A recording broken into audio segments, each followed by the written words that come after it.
wanting to be American is like coonery. Like I don't understand that. That's some new shit though, bro. That's new shit. You know what I'm saying? Is what But yeah, Logic was saying earlier, though.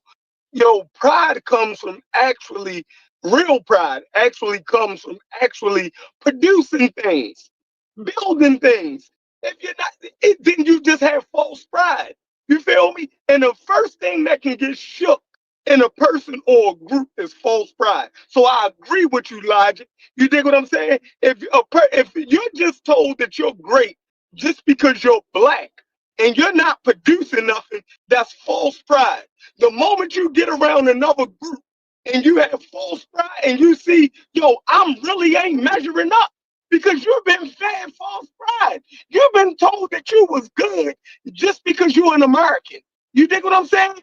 That doesn't make you fucking good. Telling kids that they're good just because they're black or they're special just because they're black, that's false pride. You have to be producing things. Think about it. White kids are the most white youth or this current generation is the most fragile. Why? Because they have tricked themselves into believing that they're better than what they are. Right? They have whole curriculums and cheat codes that pass whole groups to show them how to pass certain tests. You dig what I'm saying? It really don't measure their fucking intelligence, their fucking SAT scores, right? These motherfuckers got um uh cheat sheets to that shit. They got groups that foster and show them how to take tests. You know what I mean? Not how well they synthesize information. So it might look good on paper, but then when them Asians come in, they gotta sit in the classroom with them Asians who really know how to really think. Then they get out fucking class, and now see, and we see this.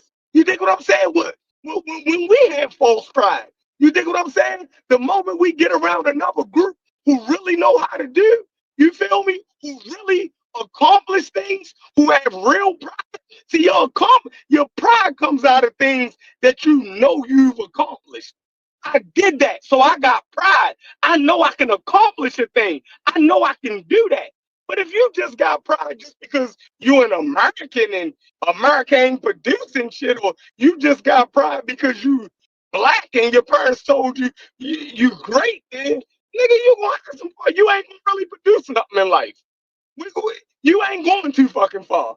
You know what I mean? Because the moment you face adversity, you don't have nothing to fight against that. You dig what I'm saying? You don't have no fortitude. You built nothing. You dig what I'm saying? To give you that fortitude to fight against the adversity. It's false Right, pride. So I agree, right, Logic. right. Even in that example, right? Like the big word that you use would have been like the resilience, right? So if the pride can give you anything, it's got to be some level of resilience. So if it doesn't even do that, then you're kind of not really sitting on that. But the Yeah. very easy answer is that the kind of pride that you can't take from a person clearly comes from their like that. Their Like own there's accomplishment. no like yeah, Yeah. that's just so simple for me. That would like sometimes I get caught up. I get caught up in understanding that as a fact and attempting to funnel people into that. And sometimes I might run off the rails trying to do that, but that's where I'm going with it. You know what I'm saying? So you can call that cultural pride or do all of that other stuff that you want to. It may not lead to being productive. You can just have a bunch of pride and not be productive. You know what I'm saying? Like that's more so where I'm trying to funnel the conversation into it. And one more comment.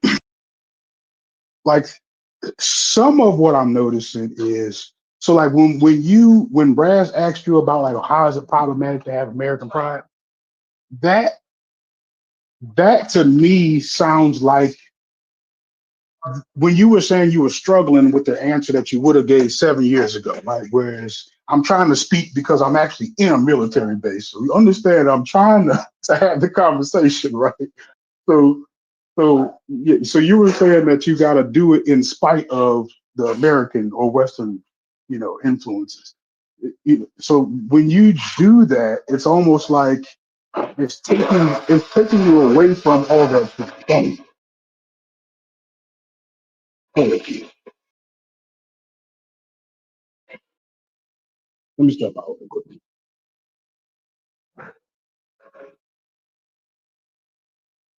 Some niggas building B-2 bombers with logic, that nigga. Mhm. He keep being on American base. He keep being on U.S. bases talking this bullshit to go build a Yeah, I was. I gotta step outside. I get escorted outside this motherfucker. Keep talking all this crazy shit on the base. Your Yeah, ass gonna be I a was about to say, And for a dude. Like, nigga come is say, this "Follow me, nigga." What's up, Hash? I'm a bunch What's of happening, green man? suits and niggas walking around in fatigues, and Hey, y'all got me Elijah, talking hey, about Elijah, you know, dismantling America. Y'all I niggas mean, ain't this shit. is the shit I you was keep just saying. about You to keep say saying that, that bro. shit Like, on Elijah, military I bases. won an You gonna award disappear. for a live munitions military. I did a parking lot, right, for these military, right, and what they doing is parking these tanks and those I don't know the name of those vehicles, but they put the Scud missiles on the back of the fucking vehicle or whatever, right?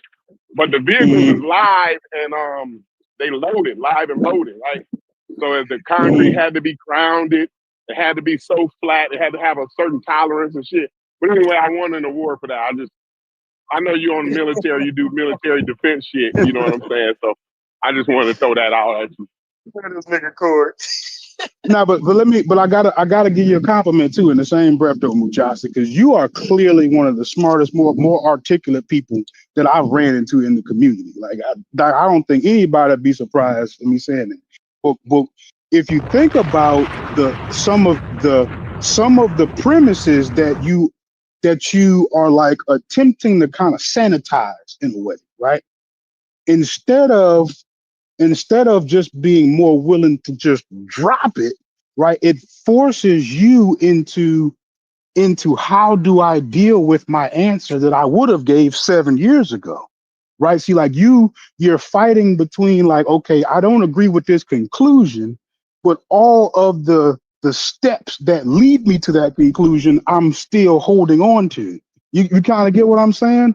Like those are the things that actually led you to, I think that the only way to do this is that way. So like you would have to be kind of shedding some of those things in order for any other like conclusion to start making sense. yeah. First, let me say thank you. I appreciate the You at therapy compliment. yet? I appreciate the compliment, brothers. Okay, I Mama sleep or up? truly. Okay, I'll call her then. Mute up, mute, Brad. All right. No, man, I hold y'all same thing. High regards. Really appreciate your intelligence. That's why I commit to participating, coming here. So, like, likewise, thank you for that. I'm humbled. I don't think I'm that smart. I just read a book or two, and I try to learn how to talk. So that's all I am. But what I struggle with and what I had to wrestle with is that I believe that my idea of Black nationalism years ago was premature. It wasn't well grounded. It wasn't really envisioned. It was taking a couple of resources and thoughts that I learned from people and trying to formulate what that will look like. You know how we're young, we're kind of naive, and we think we got a conceptualization of the world, and we think, yeah, I got it. This is what we have to do, and we'll solve all the problems for Black folks if we just do this. And then as you age and get more experience and have more interactions with people, you get a little bit more wisdom. You get a little bit more insight. You become more reflective. And that reflection process and that reflexivity in that has allowed me to look at the plight of our people, our predicament here in America, in the Caribbean, in South America, and it started to make me think, what is our more grounded relationship with Africa? And looking, and part of that also was informed by having more conversations with continental Africans and starting to see kind of their mentalities and their worldviews and their frame of references and the differences between us, the similarities and the differences. And then that's when I started to think, like, that's what I started to conclude, that there's something more grounded about how we reinvented ourselves here, how we reformulated ourselves here.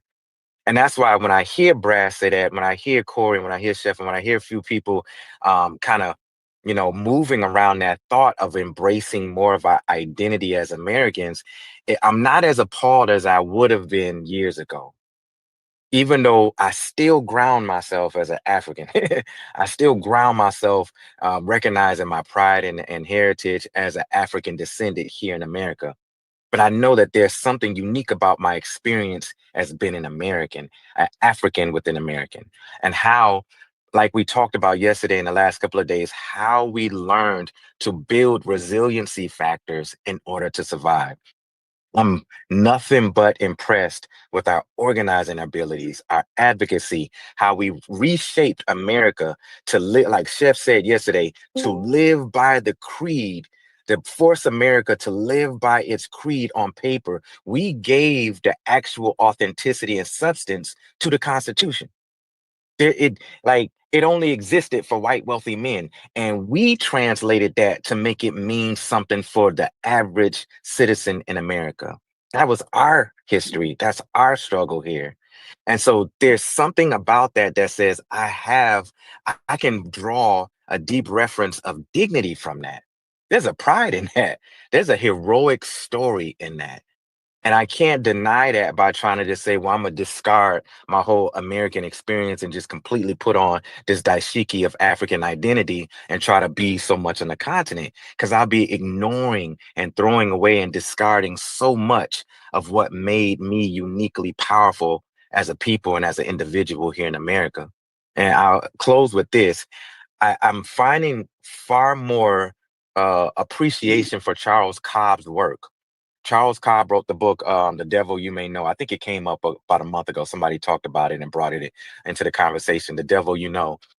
I think it's And he Charles talked, Blow. Charles Blow. Charles I'm Blow, sorry, I I think. said Charles Yeah. Cobb. Charles Blow. Charles Cobb was the one with Snick. Charles Blow. Thank you for that. And Charles Blow talks about how we can develop a political power base as a people if 40% of us that lives in the North and the West was to move back down South.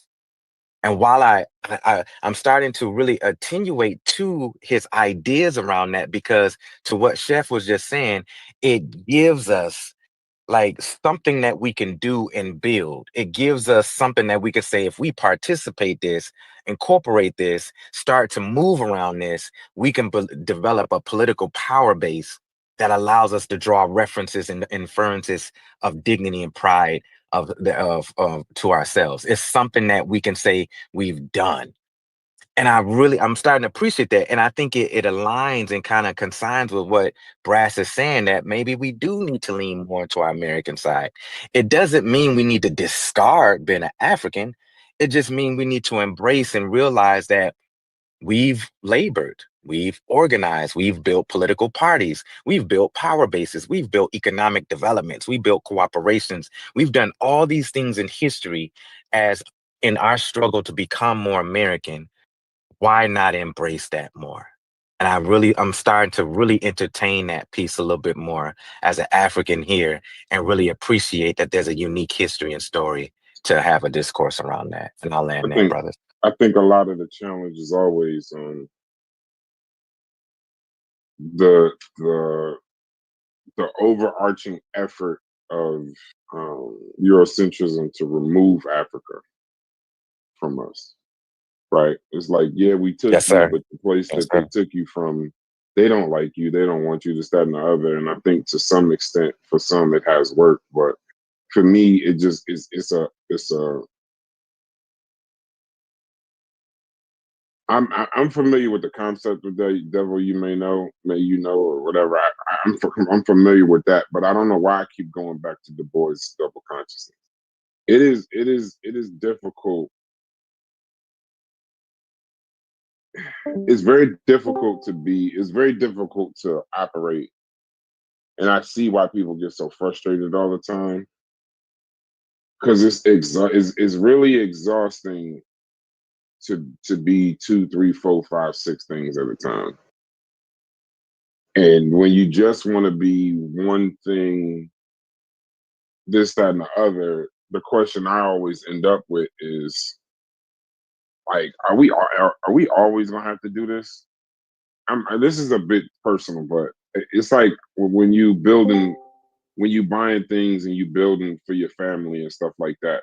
I wonder if my grandkids are still gonna have to, you know, still have to like when at what point on this planet are we all gonna are African Americans gonna be, when does that shit end? Now I know that that's like kind of, you know, pie in the sky, but it's like I know what it's like for me when I walk into certain rooms. I know what it's like for me when I try to does have what certain end? conversations. When does this okay, whatever FBA pictures or whatever Pan-Africanism pictures or whatever this grand solution is to get us as a people, because I get killed when okay, so for example, logic. I'm struggling with the words because I'm like I get killed for saying we're successful by the people that say, well, look at how bad we're doing. Right? So I look at the successes that we have, I look at the successes, how far we've come, knowing that it's still been a short time. You got to remember the civil rights movement was civil rights bill was 1964, 1965. This is 60 years later. I don't know how to gauge like if we just got our rights 60 years ago. Like I don't know how far we're supposed to be. So I look at things with more of an optimistic lens of saying, you know, I think we're doing very well, you know, compared to what that time was. And then knowing that after 65, that's why I love the generational conversations. After 65, then we went through crack era. We went through mass incarceration. Like you start looking at the things that were kind of holding us back, because in the 70s to the 80s, we were getting a foothold. So we was on the right track, even with the drugs. But then crack era, mass incarceration, you can't ignore that. But I'm just wondering, when I say when does it end, at what point do we get to stop? You know, I listen to Fetty, I listen to other people, and I'm not putting this argument on Fetty, but at what point do we get to stop saying, you know, we made it out? At what point, like, is it my grandkids, right? Is it my grandkids where they're gonna see a time where it's just like not everybody is equal. I don't think that's realistic, but just a time where it's like, all right, now get out there and compete. And the actual truth of the Constitution is, all right, everybody's competing. May the best person win. May the best human win, right? So because I think if we ever could at least get to that point, not where we're getting all the favors, not where we're getting all the grants like immigration, like immigrants do when they come to this country. When do we get to the point where it's just us versus where we in the human race per se, not the rat race, not the this, that, and the other? Because I know that we would be fine if we could just get that. Not the. I know everybody's still focused on reparations. But for me, it ain't reparations. I'm gonna land my plane real quick, Chuck. It ain't for me. Reparation. I don't think money solves what the hell we went through. It would be great to have. Don't get me wrong. I mean, I'm not gonna turn it down. But to know that we started so far behind in that race, at what point do we at least get to start rather than 400 years behind? Even if we started 100, like we're looking at 60 years, we only had our rights technically, our base rights for 60 years. So if we could just get, instead of 400 years, if my great grandkids could be 50 years behind, we would explode, because that's how special we are. So it's like, I'm just trying to figure out, what do we got to do to get to that? And I don't think reparations is it. I know a lot of people do. They think we're going to get all of this money and that's going to erase 300 of the 400 years behind, or this, that, and the other. I don't think money solves it. I don't think money even works in that way. So when do we get to at least somewhat start 10 minutes behind versus 400 years? That kind of angle. But I ain't trying to fuck up the conversation. It's just some of this shit is so depressing, I don't even like talking about it. it gets You can't spooky because it restart the never race, ends. bro. Hey, bro, you can't restart the race. The race Right. is There on. you go. The race Yeah. never stops. Either you run a little faster, or the person in front of you run a little slower. The race is I on. It will want always an be on. easier race for my That's for my kids, kind my of what I grandkids. was. That's kind of what I was going to say. What Hit said. You know what I mean? But I think when do we stop? You had said, yo, when do we stop struggling? Like you was basically saying, and start thriving, basically. Yeah. When do we stop struggling? You know what I mean? With these, well, that's the thing. After the civil rights movement, that's when we should have hit the ground running, right? We think we're devoid of having to put in that hard work. We don't. You think what I'm saying? Like, once you get those things, now once they give you your rights and shit, now you have to do the work. Like, to get into certain industries and all of that, you know, getting contracts or getting this because you're black, right? It doesn't do anything for you in the long term, right? Like that. So it goes back to Booker T. Booker T said before the rights even came, he was saying, nigga, we gotta do the work. The work is gonna prove everything in the fucking end. You think what I'm saying? You can't get around that.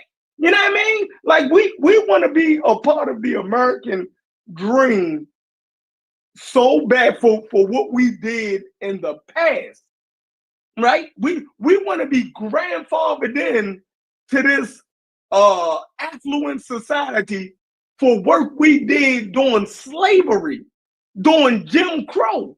No, the shit started over for us once they said, boom, you got all your rights. Now you were supposed to make yourself useful to the society from that moment on. You couldn't say, well, I want to be where you at because, you know what I mean? I worked for the last 150 years, 100 years under Jim Crow. And the last 200 years before that, I worked for free. We wanted to be included just because of work that was put in. It was an ideal that wasn't realistic. Ain't nobody gonna give you nothing. You feel me? So I mean, niggas gotta put the work in. So we didn't waste it from the civil rights period to now wanting to be given something because of past, you know what I mean? And ain't nobody looking back to give us nothing. They can play, they can talk nice to us, but the world is steady moving ahead and we steady going backwards. So that's my thing going on. Right. So that's a good point, right? So this is where the two conversations cross paths, is because if focusing on pride doesn't like streamline that process, we might be focused on the wrong thing. And yeah, I wouldn't say we're focused on the wrong thing because most black people get up and go to work. You dig what I'm saying? So that never was, you know what I mean? I don't think we know how to organize politically to be effective anymore. I think that's one of our, you dig what I'm saying? Like, I think that part is broken down and not having a collective aim anymore. Like, think when we thought, some people thought that they made it, the collective aim kind of fell off. So it don't have, even our political aims don't have enough teeth anymore. You dig what I'm saying? They don't even take us serious as voters no more. You dig what I'm saying? Like, all of that is all fucked up, man. It's, you know what I mean? You got your civil rights and then you didn't know what to do after that. That's what it looks like. You dig what I'm saying? That's what it looks like in Africa to me. You got independence, you fought for it, but then once you got it, you really ain't know what the fuck to do with it. You dig what I'm saying? You didn't think past, you dig what I'm saying, your current, you know what I mean, situation. Oh man, I don't know. I'm a coon. I want to jump in. Jump in right there, man. I want to jump right there, dog. Hey, morning. How y'all doing, man? First off, before I go, What's the story on that Avatar? What's behind that, bro? Oh, Talking damn. about Chef. I was fucking with Chief X when he had. I don't know where you was at. You would have loved it. He was saying that George Floyd, the Chauvin dude, didn't kill George Floyd. That George Floyd ate crack or fentanyl that morning and killed himself, and he kept posting a video of a documentary that was saying George Floyd killed himself, and the police didn't do it, and it was a lady who made the documentary, and I thought that was the lady, but that was actually the white lady that was Debunked countering, that was yeah. debunking the video that Chief X had put up. So that's all that was. But you So should have been either way, Chef won. If he was trolling, he won, and if he was countering Chief X, he won because that's the lady he has up there now. So either way, he would have won that with the picture. Hey, Chef, But to yeah. go back to what you were saying earlier, Chef, not to change it up, I guess. But Well, I wanted to comment. I want to comment on what Chef has said. hear me. Y'all Yeah, hear we me? can hear you. We can hear you, Corey. We Oh. can hear you. Yeah, I wanted to comment on what he was talking about earlier myself. He because it made me think like back to my grandfather and shit. Y'all already know I always kind of relate back to my grandparents and shit, right? I never really heard, I don't think I've ever heard my grandfather like complain about the white man. You know what I'm saying? Like, I definitely haven't never heard my dad really complain about the white man, but I spent a lot of time around my grandfather. He was just a go-getter type nigga, right? Mm-hmm. And I just never, and it would have been out of character for him to be saying like what he couldn't do because the white man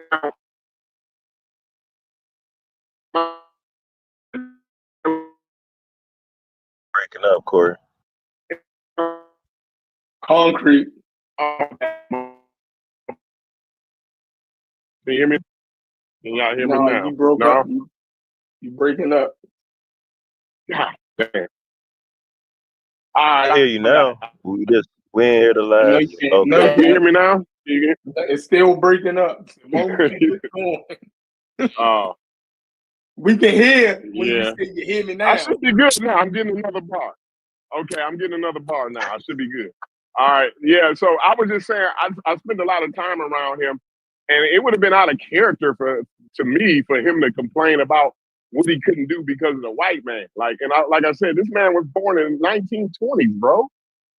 And I never heard him complain or like, oh, the white man. I never heard him say anything like that. You know what I'm saying? Now, like, he disregard like crackers as like ignorant or stupid. Like that was his thing. Like, you know what I'm saying? I ain't listening to that dumbass cracker. You know what I'm saying? Or that cracker don't know shit. You know what I'm saying? Or that cracker ignorant as fuck. He don't know a motherfucker. Like he would say shit like that, but it was never to the point where, you know, they were holding him back from something. You know what I'm saying? Like they were less, to me, like the way I was taking it from him is he looked at white folks as less than him.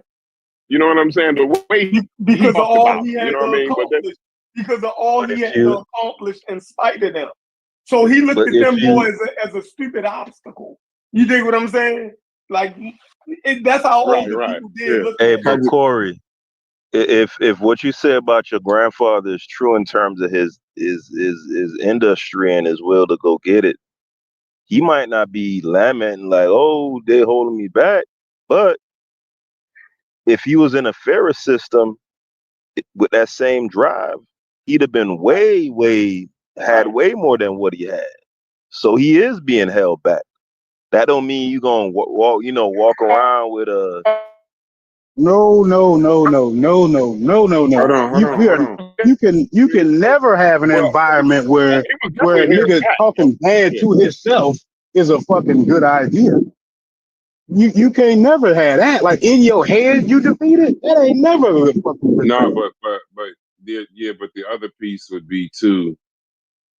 And I understand my grandfather's a lot like Corey. My father's a lot like Corey's grandfather.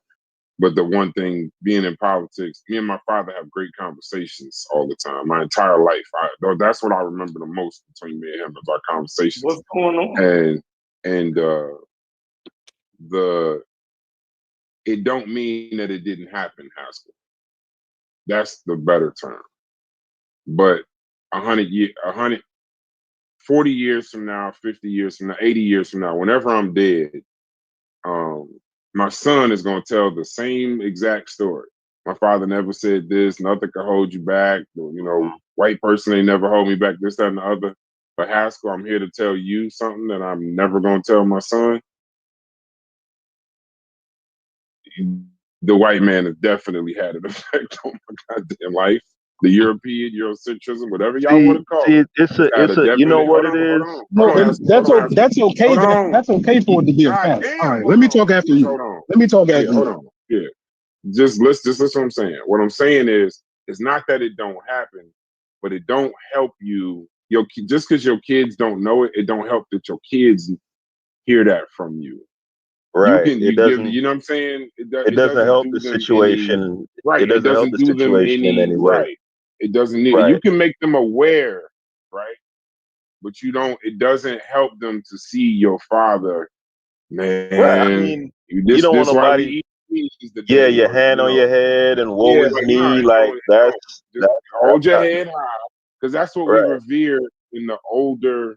That's what we revere in our actual elders, not the fake shit. Our actual elders, they got their ass up no matter what and went and got it. And it wasn't no fucking, excuses, this, that, and the other. So it's not that it didn't happen to Corey's grandfather. Hey, the sharecroppers didn't make excuses. It didn't stop them from getting fucked over.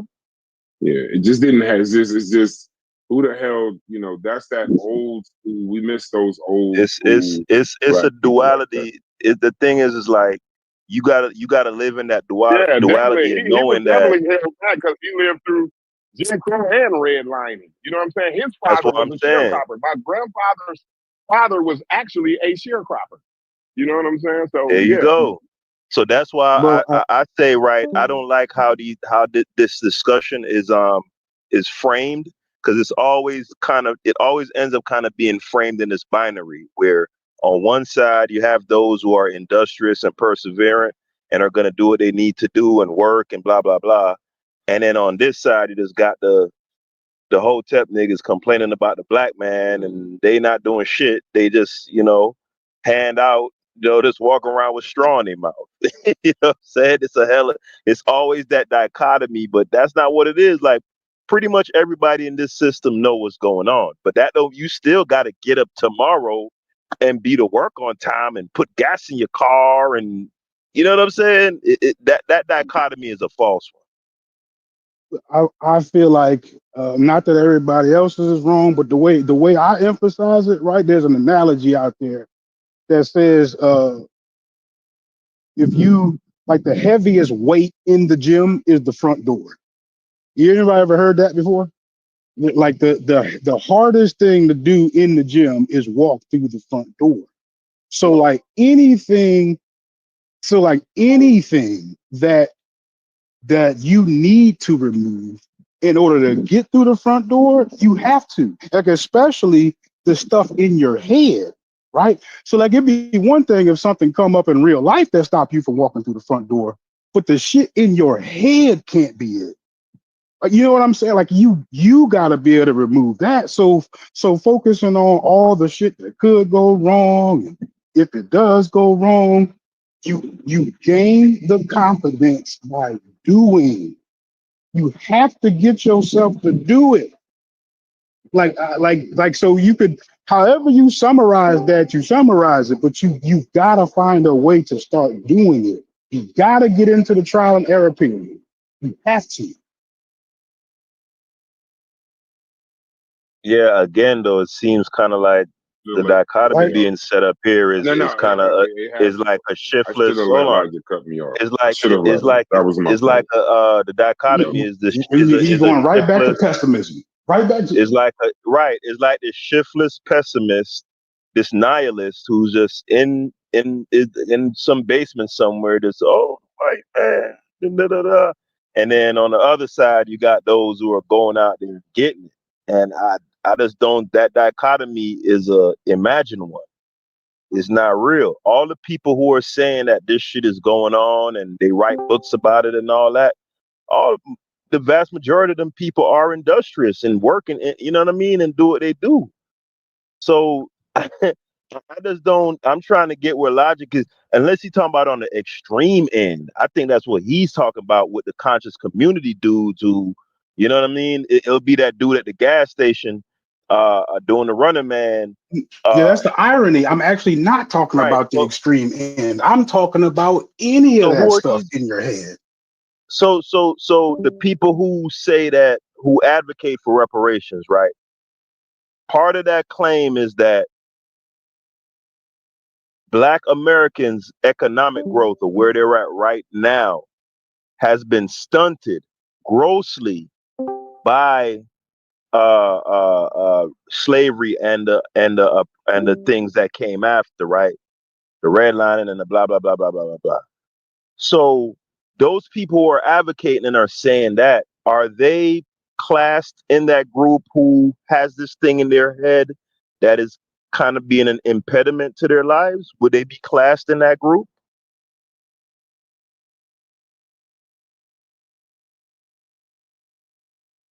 I mean, I'm not kind of picking up your analogy. I'm just simply saying that like you're better off having better self-talk. So what I mean by that is having an attitude that I can, rather than focusing all the reasons why you can't. Simple. Yeah, yeah, but that's a good But truism hold for on. I think any. hold on a second, Haskell. I think to agree with Haskell, most people are doing like most people on their way to work. You know, I drove trucks for like 7 years. I commuted for 10 years. Most people going to work on the highways that you ride by every day or sit in traffic with every day ain't feeling optimistic or pessimistic. They got up, they got their breakfast, they carrying their ass to work, whether they like it or not. So most people are doing these things, like Chef said. Most of us, if we talking about African Americans, are going to work, taking care of themselves. Period. That's first. Whether you like it, whether you find pride in it, whether you hate it, that all comes afterwards. And what Haskell, I think, is saying is you must be talking about a particular group of people that their pessimism is stopping them from taking care of them their own basic needs, and then can't contribute, or impairing them from trying to contribute to a larger group. Most people are doing it. I think pride comes after you do something. So you can't have pride in a job or work well done unless you went and did the work and it was well done. Then even if you don't have pride in it, fair exchange, no robbery. I go to work, I'm a machine mechanic. I work on machines, they pay me. Fair exchange, I ain't got to like it, I ain't got to love it, I ain't got to do none of that shit. I ain't got to be proud of it if I don't want to. Fair exchange, no robbery. But a lot of it is not a fair exchange. People can't earn a decent living. They're not getting paid enough. It's not keeping up with inflation and factors that they have no control over, other than what I think Mujasi brought up early. Put a policy. That's a very Hold closed on. statement. Policy. Hold on 1 second. Like the Charles Blow reference. If you congregate in an area, it should give you political power, and you can write policy, which is a lot longer standing than some hand-me-downs and handouts. And I'm just jumping in real quick while I got a minute, so I might touch a few topics. And the last thing, real quick, everybody don't look at reparations like it's money, but in any other scenario, if you had a car accident that was caused by somebody else and they damaged your vehicle and you got hurt, you're due repair. You do repair if it was no fault of your own, you do repair. The judge is not gonna, the court is not gonna, your lawyer is not gonna say, hey, this guy's a junkie. This guy just got out of jail. this guy don't have a job. We can't give him money. No, it's for repair. Now, I'm not saying everybody's take on reparations is that, but that's a major component of what people who push for reparations are saying. It's a repair. Someone was damaged, they're due repair. Repair them. Well, you ain't gonna do right with it. You don't know what you're doing. No, it doesn't matter. If you wouldn't have damaged me, you wouldn't have to repair me. Hey, You wouldn't have to worry about what the hell I'm imagine gonna do. somebody Well, owe you money. hold on, because it's They not. did a study during We're COVID that talking past disproves each other, that, yo. actually. We're talking past each other a little bit. One mic. You said the word can't in there, right? I think you said it twice. So I'm simply saying that, like, once I would have, if I would have had a chance to cut you off, I would have stopped you when you said people are in traffic, getting to work, dealing with their day, right? So it would be like the difference between stopping in that moment and saying, damn, I got to go deal with this white man, right? Or stopping in that same moment and say, what can I do to maybe get me a better job?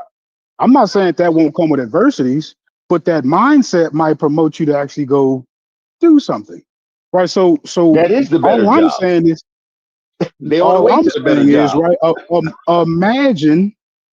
Imagine if Martin Luther King was like, "Oh, I can't because," you almost can't even afford to have the attitude. You gotta go. But who said can't? Who said can't? Can't what? You said people can't get better Imagine- incomes, can't get better jobs. And You actually did say No, that. I'm saying And people imagine can't earn a straw living man wage. said it It's very too. difficult to earn a living wage if if price is increasing faster than your wages. Everybody shouldn't have to be a professor or a certified electrician, That's a real to number, make some Logic. money. The working class has not had a raise that's comparable to inflation in 40 years. So, like, just take that. I'm not saying that I'm not making a living wage, right? Or you not, or the next guy not. But the overwhelming vast majority of Americans are not working for a living wage. The working I class. think one I'm show speaking. we actually did the I'm numbers working class. too. We And actually if you- did the and if numbers one you- show. And if you narrow it into the black community, it starts to get very spooky. Yeah, Very I think get we even looked at the worse. numbers Yeah. one time, like what it is to pay for a mortgage, a decent vehicle, insurance. That be what I be Food. sharing every in the morning, though, Logic. Those types of numbers for you. You know what I'm saying? But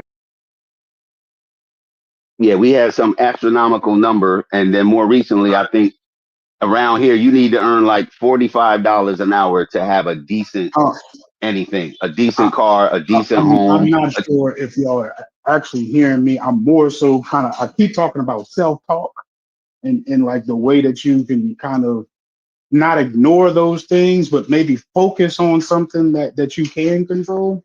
That's just more what I'm talking about. And y'all definitely can disagree with that, but that's what I'm talking about. I want to make sure that y'all at least were hearing what I was saying. That's all.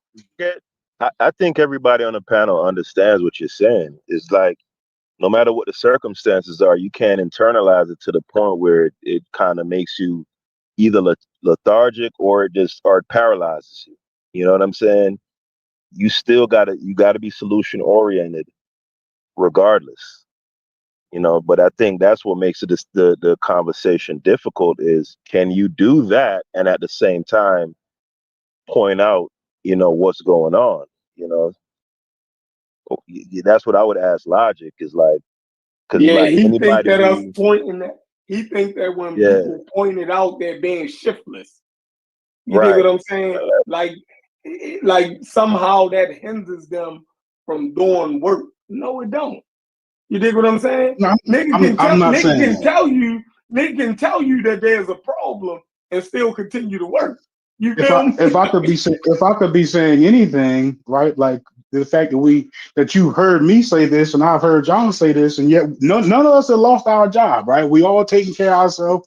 So I'm not assuming that y'all are in a fetal position worried about what America gonna do. I'm not saying that. I'm saying that if there was some progress to be made, it would be in focusing on the solution and not just identifying the problem. We But what if we you talk can't? about the problem. What if you can't present the solution? I'm not saying we have a Motivation. solution, but No, the no, but solution would still come in doing. Right, we no, would still have to go out there and make those same accomplishments No, that we make the at the doing, barbershop. no. The the solution doing doesn't could be always. working us deeper into the problem. Yeah, the solution doesn't always come in doing though, Logic. The solution sometimes you got to stop and beat the fuck out of somebody. That's the civil rights movement.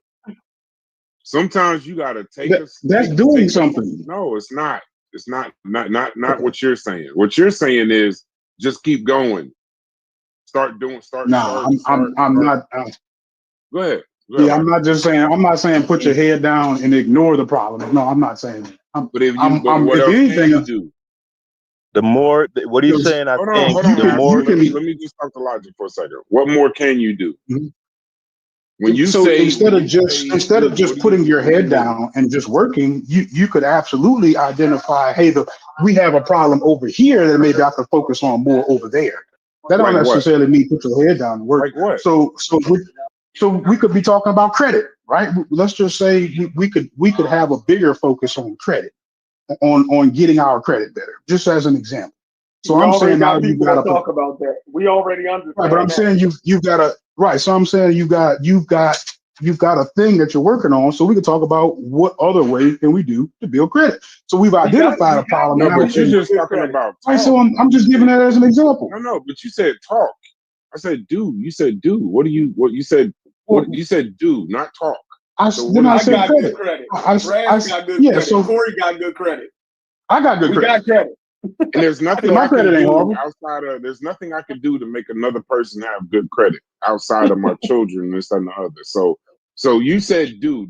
So now tell me what they can. Cause see, like what I think what I'm trying to say is the number y'all looking for is damn near 60% of America don't make a living wage.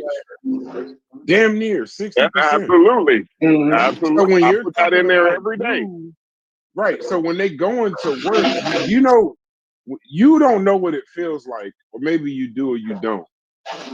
But there's a 60% of the population. What that means is damn near 60% of the population goes to work every day, like in their everyday thing, being a good human being, a good black person, white person, whatever, a good father, or this, that, and the other. The harder they work, the harder they go into debt. So doing sometimes you might have to, well, like that Cuban conversation we was having yesterday.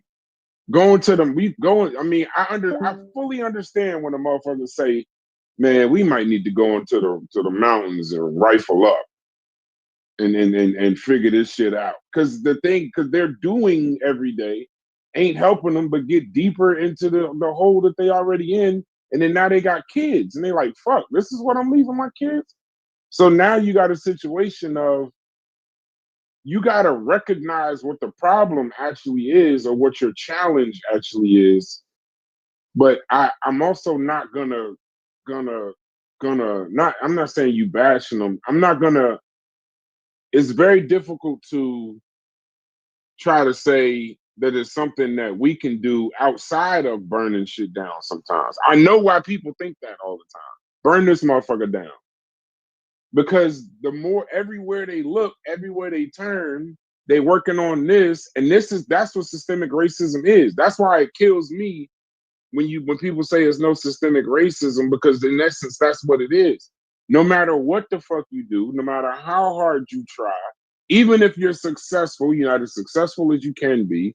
Even if you work hard, you put yourself further into a deeper situation. So sometimes you do get that motherfucking like, well, let's just fuck this up, because the change from the democracy or republic or capitalism that we live in, that change is not coming from the masses. Capitalism has a built-in fail-safe. Everybody can't make money. They're killing the lady. I hate to be disrespectful, Mika, but you would probably know. None of us would know. What's the lady that had the business in Target? She's like famous and shit. Last name is Brown or something like that. She's famous. And they black lady. and she talks with like a real Southern accent. She's social media. She's like a chef. She's a vegan. Tabitha Brown. That's her name. Tabitha Brown. She's getting killed online right now for telling people the truth about maybe you should stop this entrepreneurism and go get a job. Like maybe you should stop what you're doing and go get a job. So Logic, I understand your point, I think.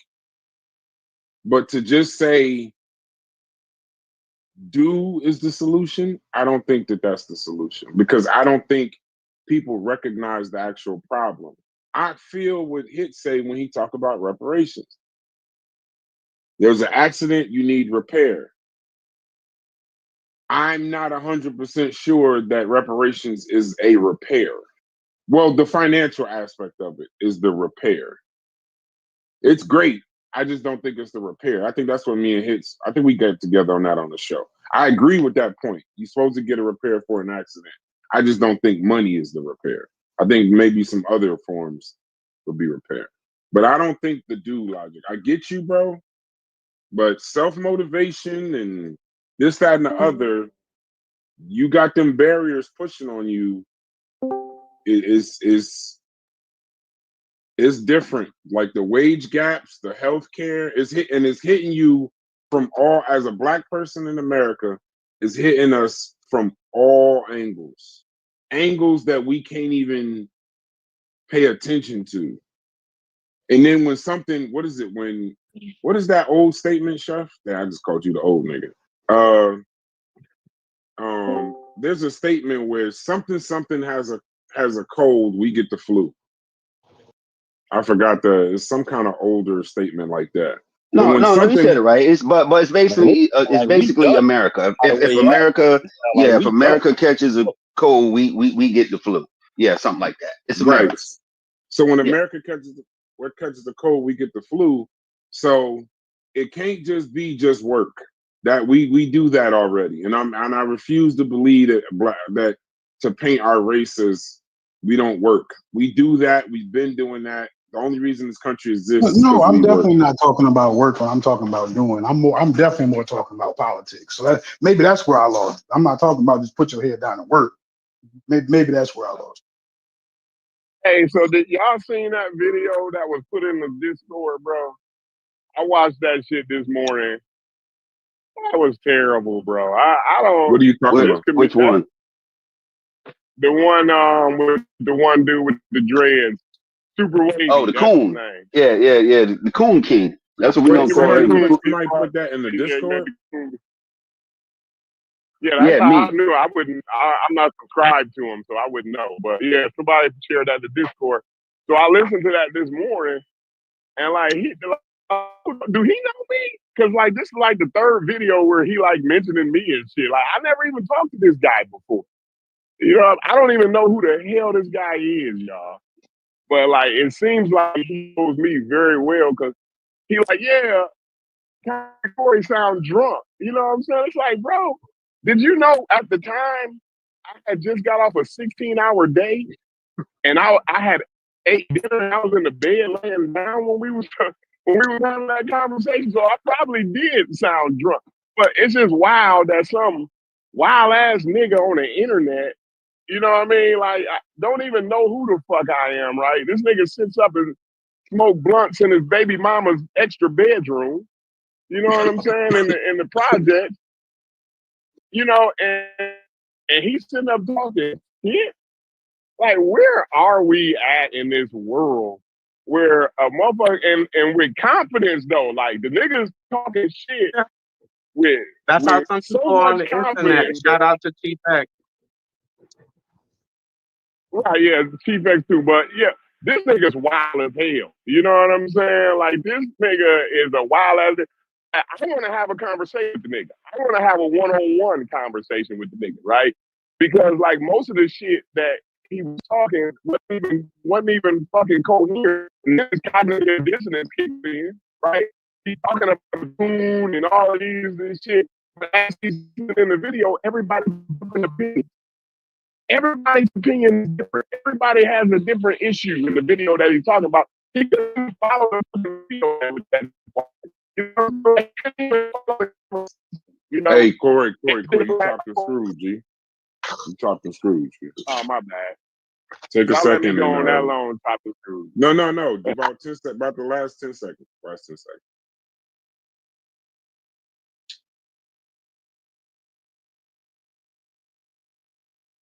No, I don't.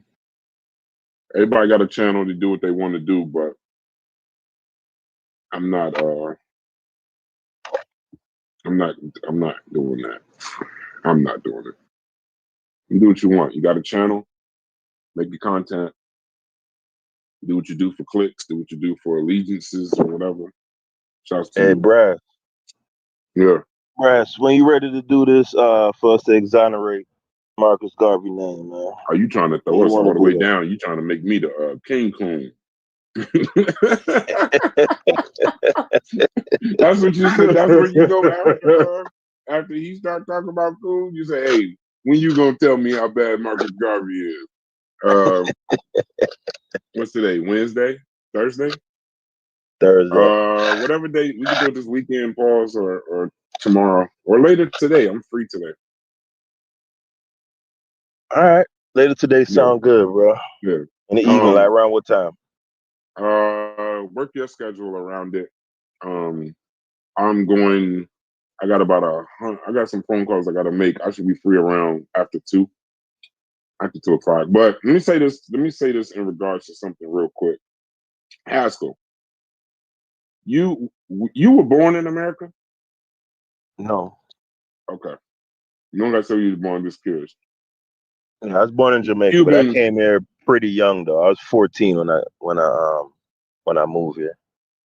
How Cuban, was you born in America? Was anybody in here not born in America? So I can ask the question to all of y'all. I just want to see a different perspective than from me. Hold on, you sound like Ice up here. Hold Yeah, I on, you just about sound. to say that. He's trying to get ice on us, hits. Nigga ain't slick, dog. Hold on, plead the fifth on that. Hey, this how you answer it. Well, if maybe I was, maybe I was, maybe I wasn't.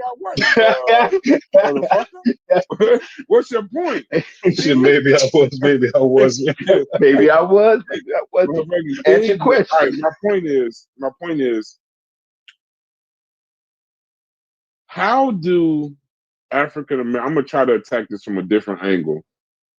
I know what it does to me or for me. How do African Americans look to you from the outside looking in when we're calling each other coons and sambos? Don't get me started. How does that look? How does that look? How does that come crazy. across to you? Okay, Mika, you can start first. How does it look to you? I don't think when we're just Brad, off words, like off our opinions, not our actions, right? Not our actions. Just something a person just says can cause an African American to call them a coon or a sambo. It's no different than any other group. Like when the Jews were going. I know that. No, I know that. But I'm I don't want saying, to talk about any even other group. based off words, though. I'm saying even based off words, though. So if somebody could, like when I listen to Chief X speak, and I heard what he said about Trayvon Martin and Ahmaud Arbery, I knew I was dealing with an unfettered, unadulterated, 100% coon. But I ain't talking. Hold on. Let's be clear. We're not talking about, because I don't want to hit somebody with a dagger. No, I don't want to hit somebody with a cannon that it ain't meant for. I'm not talking about explicit stuff that even I might think it in my head and be like, that's a little, but I wouldn't say it.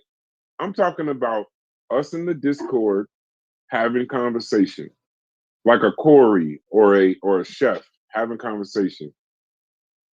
If an opinion they gave, you've been talking to them, you've known them longer than you know me. If an opinion that they gave would cause other Black people to say they were coons or sambos, how does that hit your desk? I'm not talking about, that's too easy. You could look at it, but look, Martin, Brad. It's too But easy. Brad, it's people who would hear what Chief X say and say that don't make him a coon. It come down Why do to we keep going opinion. to Chief X, Haskell? No. Hold on. I'm making a point though, right? You're saying how can somebody judge somebody to be a coon just based off words? I gave you an example where that occurred and you happen to agree with it, right? I'm saying is to someone else's ear, you may have said something that in their rubric it scores out to be a coon. You feel me? Now that might not be the case because a lot of sometimes people they overdo it with that stuff. But I'm just saying you could call somebody a coon based off their words. That's the only point I'm making. Nah, we disagree. I've never. The most difficult part is we in here talking about the white man is on our neck. I never been called a coon or a Sambo by a white person. Only black people. Specifically, I mean, why would only conscious, only conscious black people. Why did they call you that? I still don't know. I think is when he started shitting on Francis Cress Welsing and Dr. Okay, he had his Dan own and all. opinion. He's the coon. I don't know. See, y'all black Yeah. people, I don't understand y'all. But yeah, Well, you gotta the super wavy guy made a whole video about coons yesterday. And like it's wild. I don't understand. Like maybe Haskell understand. Oh, He you made agrees it. with You Haskell. made the list. Yeah, you on the list. But now, Corey, because you know what it is, Yeah, Haskell? and it's wild. It ain't that. Hold on. It's not that like, oh, I'm worried about. Did you make his Did you opinion. make the list, Corey? You made the cool list. Yeah, he was mentioning my name. I don't know. I don't know really. I don't know. He didn't really say whether I was. I don't know. Him in his chat was. I'll say like his chat thinks I'm a coon. I'll say that, right? Okay. But and I didn't watch the whole thing, right? I watched some of it, some of the beginning of it, on the way to work. And yeah, it's like, what do you mean a coon, bro? I think he a coon. You know what I'm saying? Like, nigga, you sitting up in your baby mama's spare bedroom, right? In your baby mama's house, right?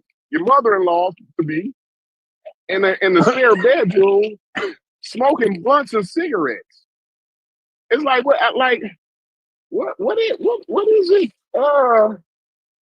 How do you have the audacity? You know what I mean? Like when I get off of work, right? This nigga just getting out of bed. And I don't when I get off of work at 4 o'clock, I done 15, 16 hours. This nigga at 2:30, 3 o'clock, he just now getting out of bed. Still wiping the sleep out of his eye, and the first thing he do is light a blunt up and sit in front of a camera. With sleep still in his eye. And got the nerve. Like, this is why I want to actually have a conversation with this nigga, right? And at least, like, listen, at least you gotta have at least a conversation with me first before you act like you know me. Because like this, I never said nothing before, but like this the third who all video. made the list though? Who all made the coon list? This the third video that he done made mentioning me and Haskell. I don't know this nigga from a fucking hole in the wall. Nah, but you're a public figure. You're a public figure, Corey. You gotta remember that. But the thing is, have you ever seen me drink anything in your life in public, Haskell? Nah, but I'm saying he addressing something that he done heard you say on a. So nobody's no, never. This is what I'm saying. He addresses something that he. Yeah, like so. Anytime you get on a platform, you basically on a public. You're on a public platform when you come on the internet. So which platform have I been on that I was publicly drinking? Go ahead, tell me. Oh, you talking about the drinking thing? Okay, I thought he called. Yeah. I thought you talking about the coon shit. Like he called you a coon based. Well, no, he might be. I might have. So he might have called me a coon. I just didn't hear him call me a coon. That's all I'm saying about that. But the part I heard that you're addressing. Okay. Yeah, the part I heard is everybody all know Concrete Corey be drunk, and it's like everybody know that when the majority of the time. He How got did that from become a Unc. how He did got it that become from a Unc. Hey, Corey, He listen, got yeah, that like from how Unc. did that the become a one thing, thing, right? hey, Yeah. listen, He hold got on, that from Haskell. Unc. The one thing we not gonna Yeah, that's do is from the Unc. elephant Yeah, in that's the from room. that's from The Unc. elephant in the Yeah, room conversations. Y'all know where the narrative comes from. right. Y'all know where the I don't narrative know comes because I don't know him. I didn't know. I don't know. It come Like from this, Unc, No, Corey. You don't Unc know that? started it, but Unc Unc started the the one TV always drunk. saying you drunk, dog. uh, You don't peep that? He yeah, always but said that I about mean, you. he That's what listens. he So got it from. so this nigga's listening to a recovering dope head. When the only time he see me, dude, I spend 90-hour weeks at work. Like I don't understand. Like the only time y'all ever talk to me is when I'm at work most of the time. By the time I get home, all I can do is eat dinner and go to sleep. You see what I'm saying? So like, it's wild to me that like this nigga is actually on the internet. This is why, like I said, I need to have a one-on-one. So whoever can get in contact with this guy, I know y'all done been on his page before. Let him know that any day from today all the way to Sunday, me and him at any time he wants to, me and him can have a one-on-one conversation. Me and him. Because I think he need to know me so somehow. I think because it's cool shit and all this old other shit he talking. I just don't think. I think his audience, right? Once I check him in front of his audience, not check him like in some adverse way, but really suss out what his thoughts is, what's going through his high ass brain. Because the nigga talking about drunk people and the nigga on camera getting high. So I mean, like it's wild to me though, bro. You know what I'm saying? I'm just trying to figure it out. But anybody who can get in contact with that guy, give him my contact information. I'm giving the permission to anybody who can get in contact with that guy to give him my contact information and let him know that I want to have a one-on-one sit down with him on his channel or my channel. It don't matter. It don't matter where it's at. We can go on a different channel if you want to, but give him my contact information. I think this falls under the category of you need better enemies. I'm standing on that. I'm staying on that. Or we'll just be playing tennis with children. Once that connotation, depending on who it comes from, that you're drunk, that's just the narrative they're gonna run with. That's the narrative people gonna make a statement. You grown. I ain't gonna tell you not to have a conversation. I would just say, in my opinion, don't expect nothing to come from it. Nothing constructive is gonna come from it. It's just gonna, it's just y'all both get to be down in there. The worst thing that I think I ever did was think that something constructive was gonna come out of or some clarity was gonna come out of contention, because that's usually what's supposed to happen in real life. You're supposed to fight, and then after, it's the classic words: "You good? I'm good. Are we good?" And then you just move from there. But apparently, it's just that's just a fighting style. But it's such a nasty fighting style. I'm just not participating. So I mean, that's your style. I kind of spoke to Chef about some things earlier. Your fighting style is your fighting style. Do what you do, but ain't nothing gonna come out of that. It's just gonna be something else, and a lot of that is motherfucking batteries um, in motherfuckers' backs, and um, they're saying something that either pleases the master, or they're saying something that other motherfuckers can't really say to you because they can't get to you. It's coming from that tree. There's no Yeah. That's what I'm saying. Did y'all see this is not. Hold on, Logic. Let me my same analogy, and then you can take the floor from me, brother.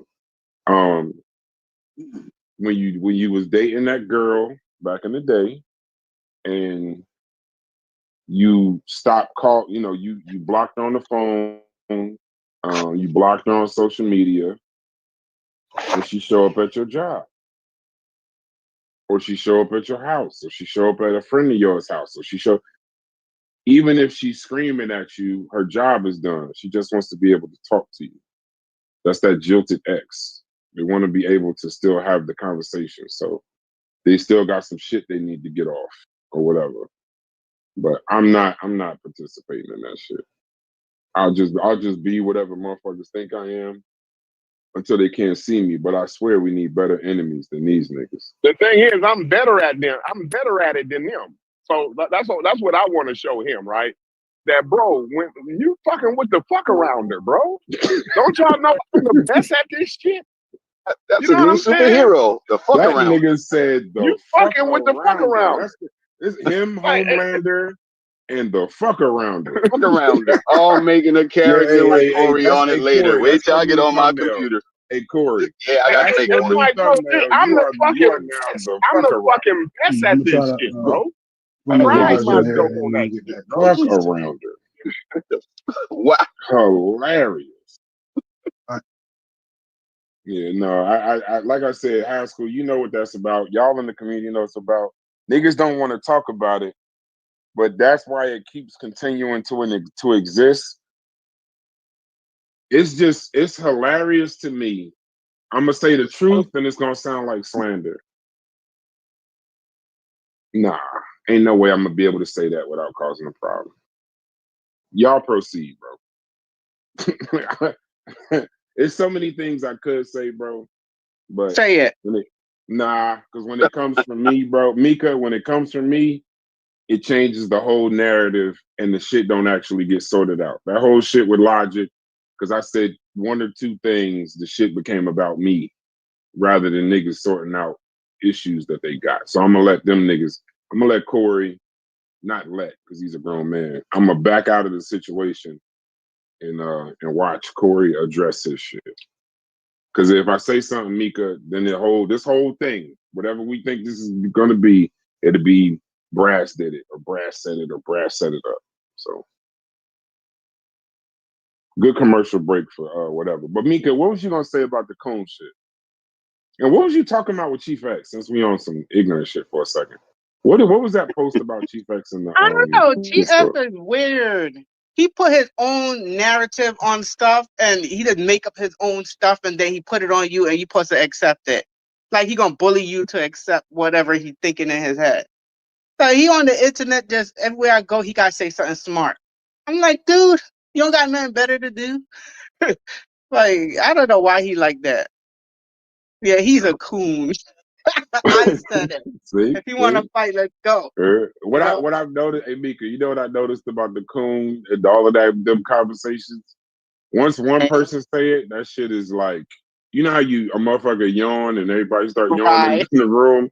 This shit I don't want to live in a world where it's just cool just for African Americans just calling each other coon and sambos. Because then instead of saying, you motherfucker, you bitch ass nigga, now like that's the slander that we throwing. Because I could just imagine a white person sitting back like, oh man, good job, man. Great job. There's y'all always a more extreme, right? That's gonna call another person a coon, right? On Sinetta, Unc is the coon. To Sinetta audience. Y'all notice that? The nigga who talking about evolution, hell yeah. The nigga who's talking about evolution, yeah. He's the nigga who's talking about evolution. He's the nigga that's disagreeing with Jabari and Captain Advocating for vaccines. He pushing advocating for the vaccines. He's the coon over there. You dig what I'm saying? So then it all depends on everybody is good to their audience. Everybody is the man to their audience. Y'all don't get that? And to the opposite audience, you the coon. Like, or the illiterate motherfucker. It's going always, that's how it play out. You know what I mean? It's to whoever you're a fan of. You dig what I'm saying? That's gonna be the hero, the other motherfuckers is gonna be the antagonist. You dig what I'm saying? So since he's a fan of Uncle now, then we gotta be the op. You know what I mean? We ain't no fashion equipment. That don't even make sense. The silliest shit in the world is the last words you just said. Ops. Yeah. we niggas done turned a gangster term where niggas get shot It's actually into a the Call of Duty motherfucking term. It's actually a YouTube. Call of Duty term. Oh, see, I didn't even know that. I didn't even know that. Yeah, it's Call of Duty. It's kids that play Call of Duty and now they gangbang. So they And then call it now niggas is banging on Egypt. It's calling each other ops. Like what is the That's some goofy shit, bro. this is That's the ignorant, this is goofiest shit in the ignorant as world. fuck. This is ignorant. This is like some sandbox third grade shit. And you would expect like the oldest niggas in the room can't be like the wildest too. There's got to be some kind of, you know what I mean? There's got to be some kind of buffer pause to the crazy youth. You know what I mean? Like the youth can be crazy in any given thing, and you got the older person telling you like, you know, calm down. Not the older person kind of co-signing or gaslighting. I mean, I've been gaslighted so much at this point, I'm burnt to a goddamn crisp. Like I didn't even. I mean, this is insane. This is insanity at this point. Like, sheesh. I don't know. I don't know. But that's Gullah homeboy. Where Gullah at? Gullah can get in contact with him if you want to talk to him, boy. You know what I mean? Gullah actually hang with the nigga or something. I don't. What's his name? Give him a shout out. Super Wavy. Yeah, Oh, shouts to that him. guy. Shouts to him. Yeah, if you want to talk to him, Gullah. Yeah, that whole time I thought he was a third party, Chef. That nigga basically, he called it. What do you say we was, Chef, on the show? Pseudo killer dropout. No. That nigga is a pseudo killer. He done earned his spot. Okay, well, I'm intending on listening to it. He done definitely earned his spot. If this gets you grace with them, my brother, I hope they let you in and accept you for who you are. No, he could actually feel that way. I'm not even going, you know what I mean? No, nobody cares how a nigga feels. I'm on here making my opinion the same way he tells his camera and have his opinion. Yeah, I don't expect my opinion of everybody to take what I say as gospel. My shit could change tomorrow. I'm in here cutting hair. Fuck, I know. Yeah, that's you have that fallback. It's cool. We always talk about us as a people, though. Yeah. So it had that kind of shit has to be addressed because to me, as when we talk about the we and this, that, and the other, then you also telling me I gotta like I don't like how that makes us look as a people at all. I don't like how that makes us look. I don't think we need to do the job of, I won't even say the white man, because that's too limiting, because they ain't the only ones that hate us. We don't got to do the job of the motherfucking of any bigot or racist. You don't need to make it easy for them. There's enough people that think we coons, Sambos, Uncle Toms, and shit like that. We don't. Us as a people don't need to do that to ourselves. But I have homeboys like that, right? So I would be moving backwards if my homeboys smoke weed and say something silly, and I don't argue with them all day, or I just say, man, this nigga lunching. You feel me? And go about my business. You think I'm going to make it a priority to address him on something that he said after he done smoked some weed and want to turn his camera down? You know what I mean? Like, you notice I don't even respond to emotion. My shit changed from show to show. Whatever I feel like hitting camera and talk about, I could want to address him, but by the night, my mind's been on something else. I move on quick, bro. No, that's no question. I'm waiting on the George Floyd, but I'm still waiting on the George Floyd video. Right. I'm still waiting on the original Super Wavy response video. Like this ain't even on the forefront of anything. That's what I like about what we do. We come up with so much shit that these conversations, we might cover 10 different shows in a conversation. If we had So been writing shit down just like as it come up, we'll be so like backlogged on topics, right? You know what I'm saying? Like yeah, like for real, brought for up, real. yeah, oh yeah, brought up topics. It's like, yo, I gotta make sure I get back to that. Then it's like, I don't even give a fuck about that no more. I fully understand what, like, I moved on from Wavy's show, the original one, that I didn't even pay attention to the, like, even the gorilla shit. That shit was over that day. So it was like, all right, cool, we did that, we done. It's like, I guess that in my mind, that's kind of how I do things. That's how I process things in life. I gotta turn the page. In order to be successful in life, you gotta be a page turner, bro.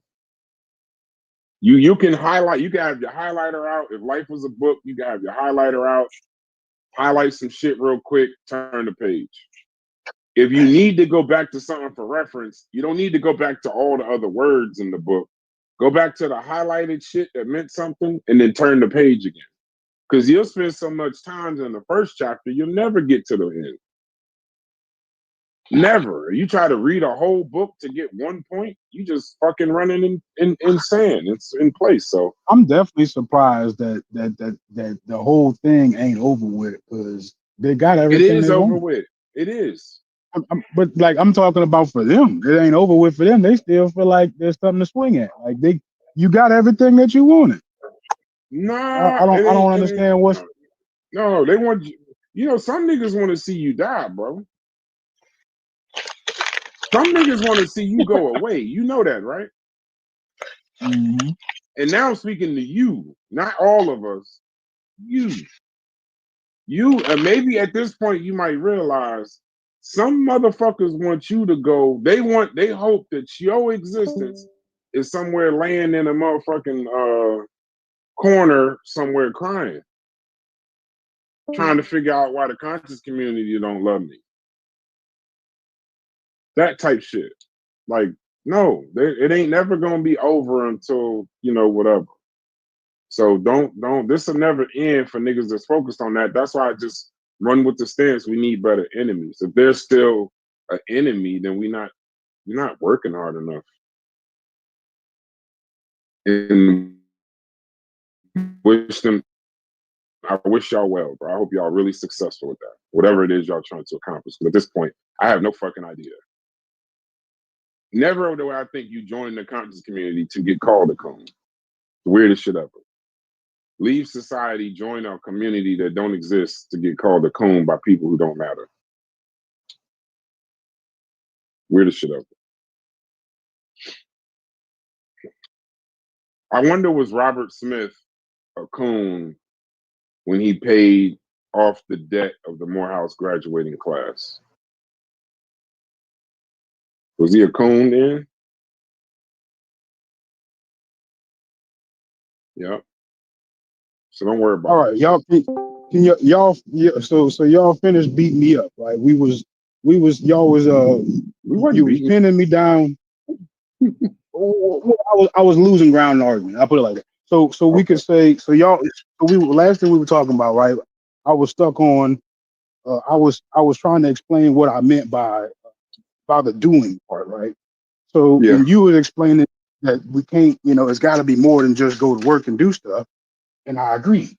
So I'm more so talking about the processes that like leaning into America, right? Like leaning into America to me would be looking around at how other people are getting stuff done and figuring out ways to incorporate that to our success and our predicament here in America.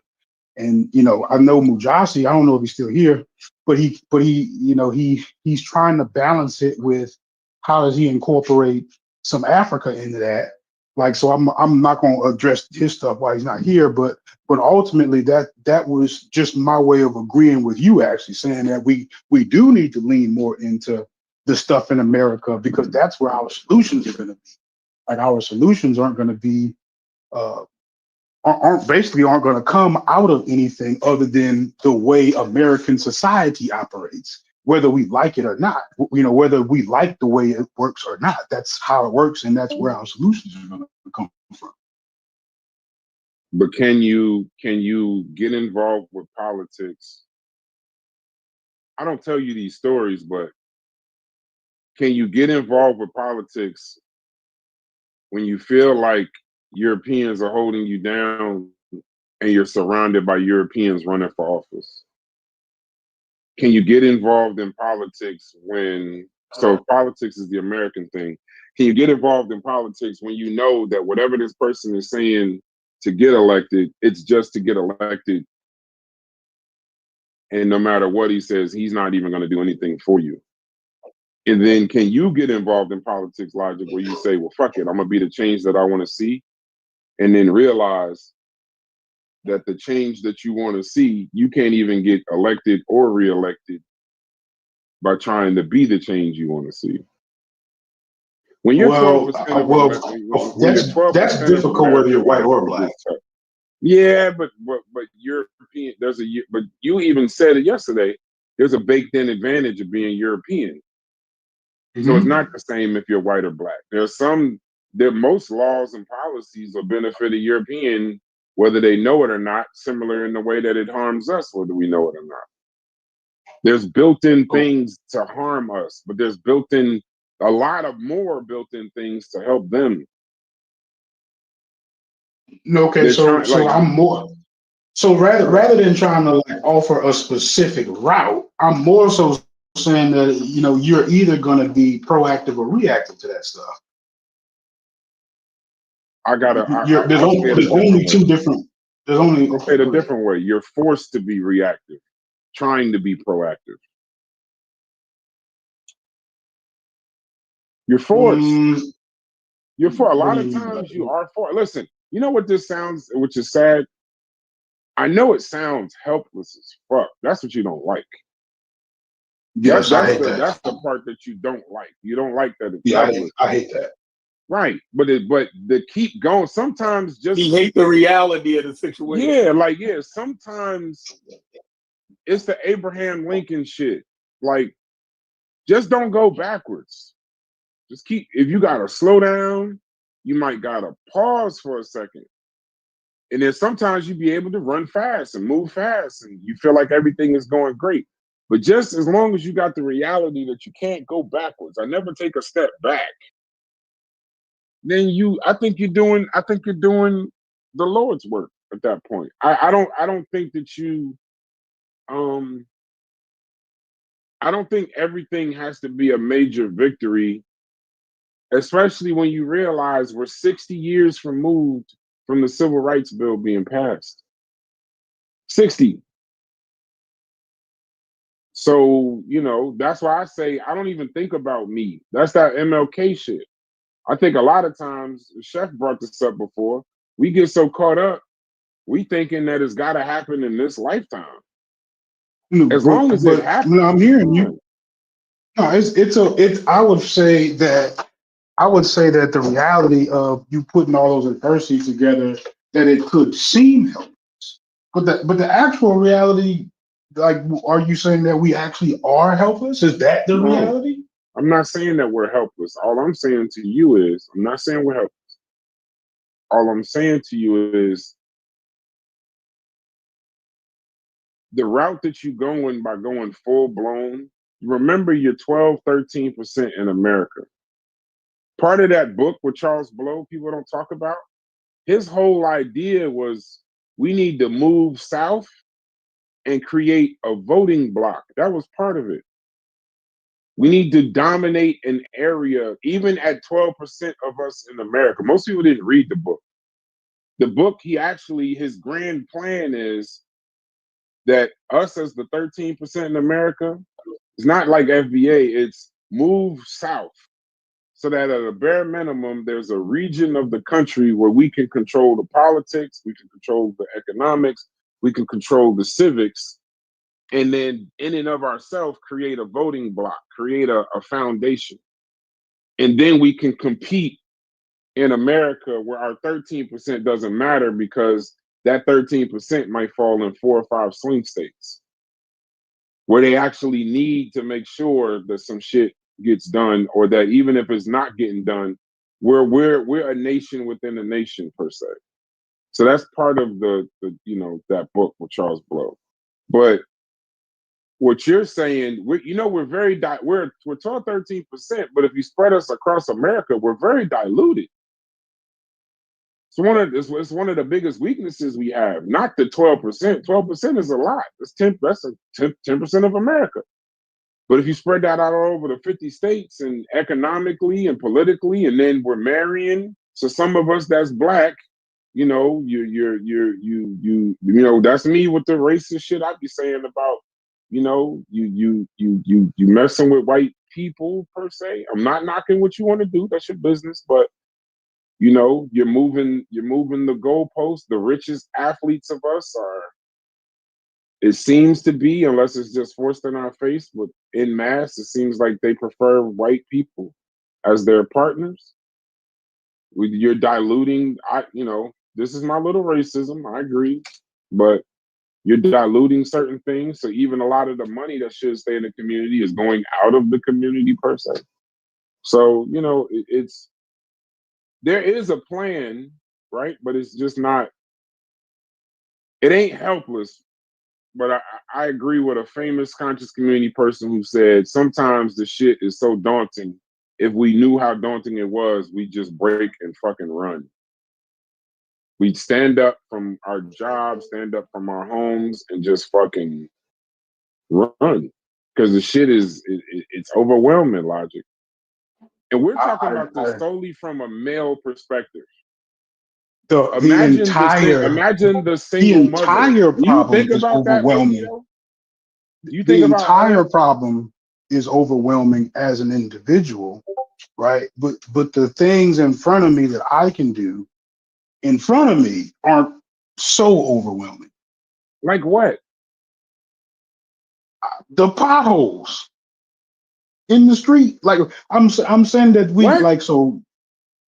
It was a crazy example, but I'm saying like if I want to do something in my local community, I have a much better chance of getting that done rather than focus on the nation. So like I am attempting to spiral this down, spiral the overwhelming huge problem for one individual to do. How does this one individual spiral it down to be able to focus on the stuff in their immediate environment that they actually can control? Like, because if you focus on this big, huge thing, it's overwhelming.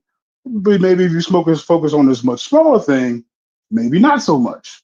Now, I'm not saying this small thing will actually, overturn the much larger thing. But that you doing your small thing, me doing my small thing, Chef doing his small thing, stuff is still getting done. Yeah, but no major change, in my opinion.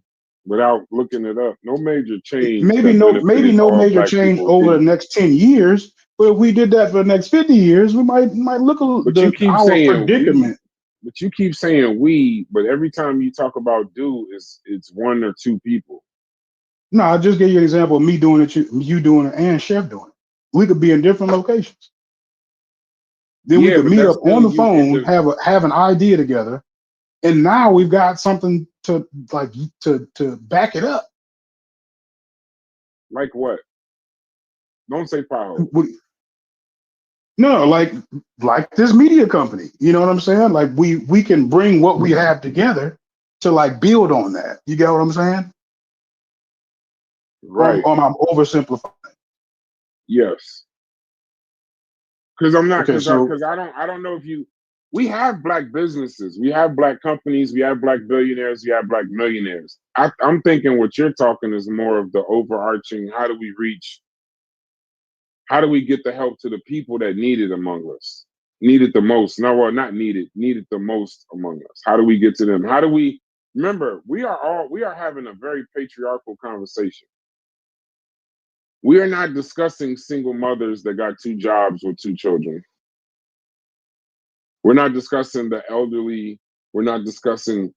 Remember, all the demographic is not me or you and are damn near about to be 40. This is not. We're not. The demographic ain't us, Logic. The black demographic is very spread out. So you say that to a single mother, she's gonna look at you like, for real? You want me to do more? I'm assuming. So it's like, I get where you're going with that, but I mean, if we were to profile everybody in the Black community, I mean, you're just going to have a bunch of different demographics.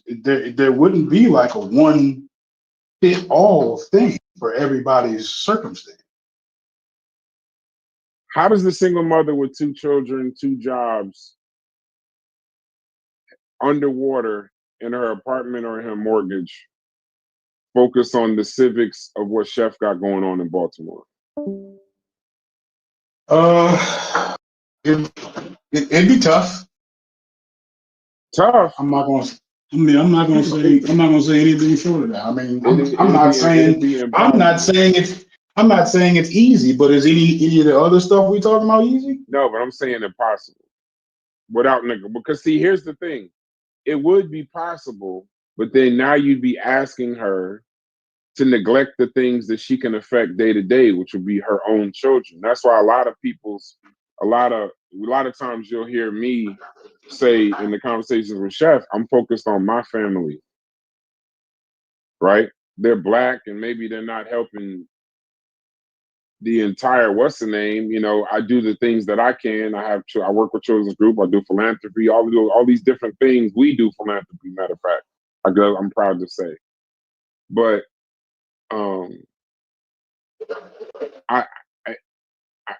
I know it's for my family though. The majority of that benefits doesn't leave my house because that's something I feel like I can control, and I can't control that.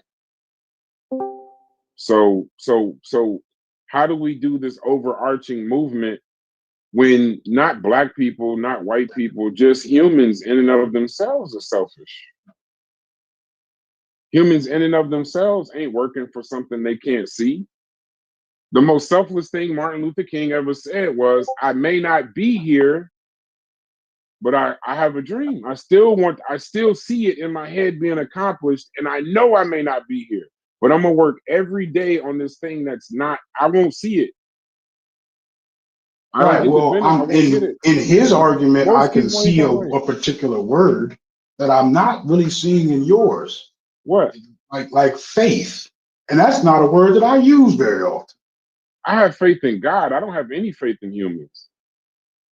Oh, so why bother? I didn't say. Did I tell you? Okay, let me run back.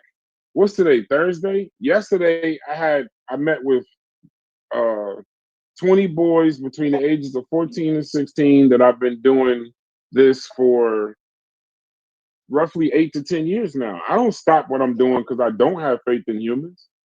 I continue to do what I do.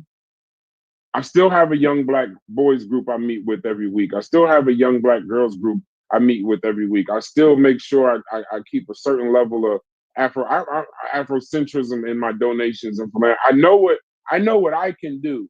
I can't do more for somebody else than I can do for my own children and for myself, but I still do.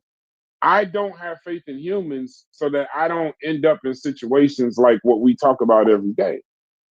I don't have expectations of people. That way I save myself the disappointment.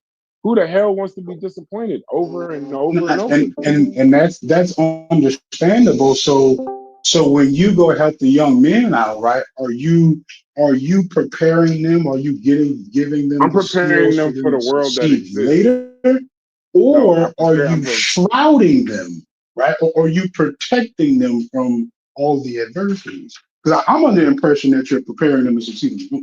I'm preparing them because if you have no faith, then I'm preparing them for the world that exists, not the one that they told them. I'm preparing them for the world where struggle is not a bad thing. It's how you build thick skin and tough skin. I'm preparing them for that. I'm telling them the truth while showing them an example of what the truth being told to you is. Anything that I do for them is not a better example of me as a person. Me. So in all honesty, if you had a young man that you knew was interested in politics, would you tell him what you just told me about Yeah, politics? no, not would I. Be, I like have. so.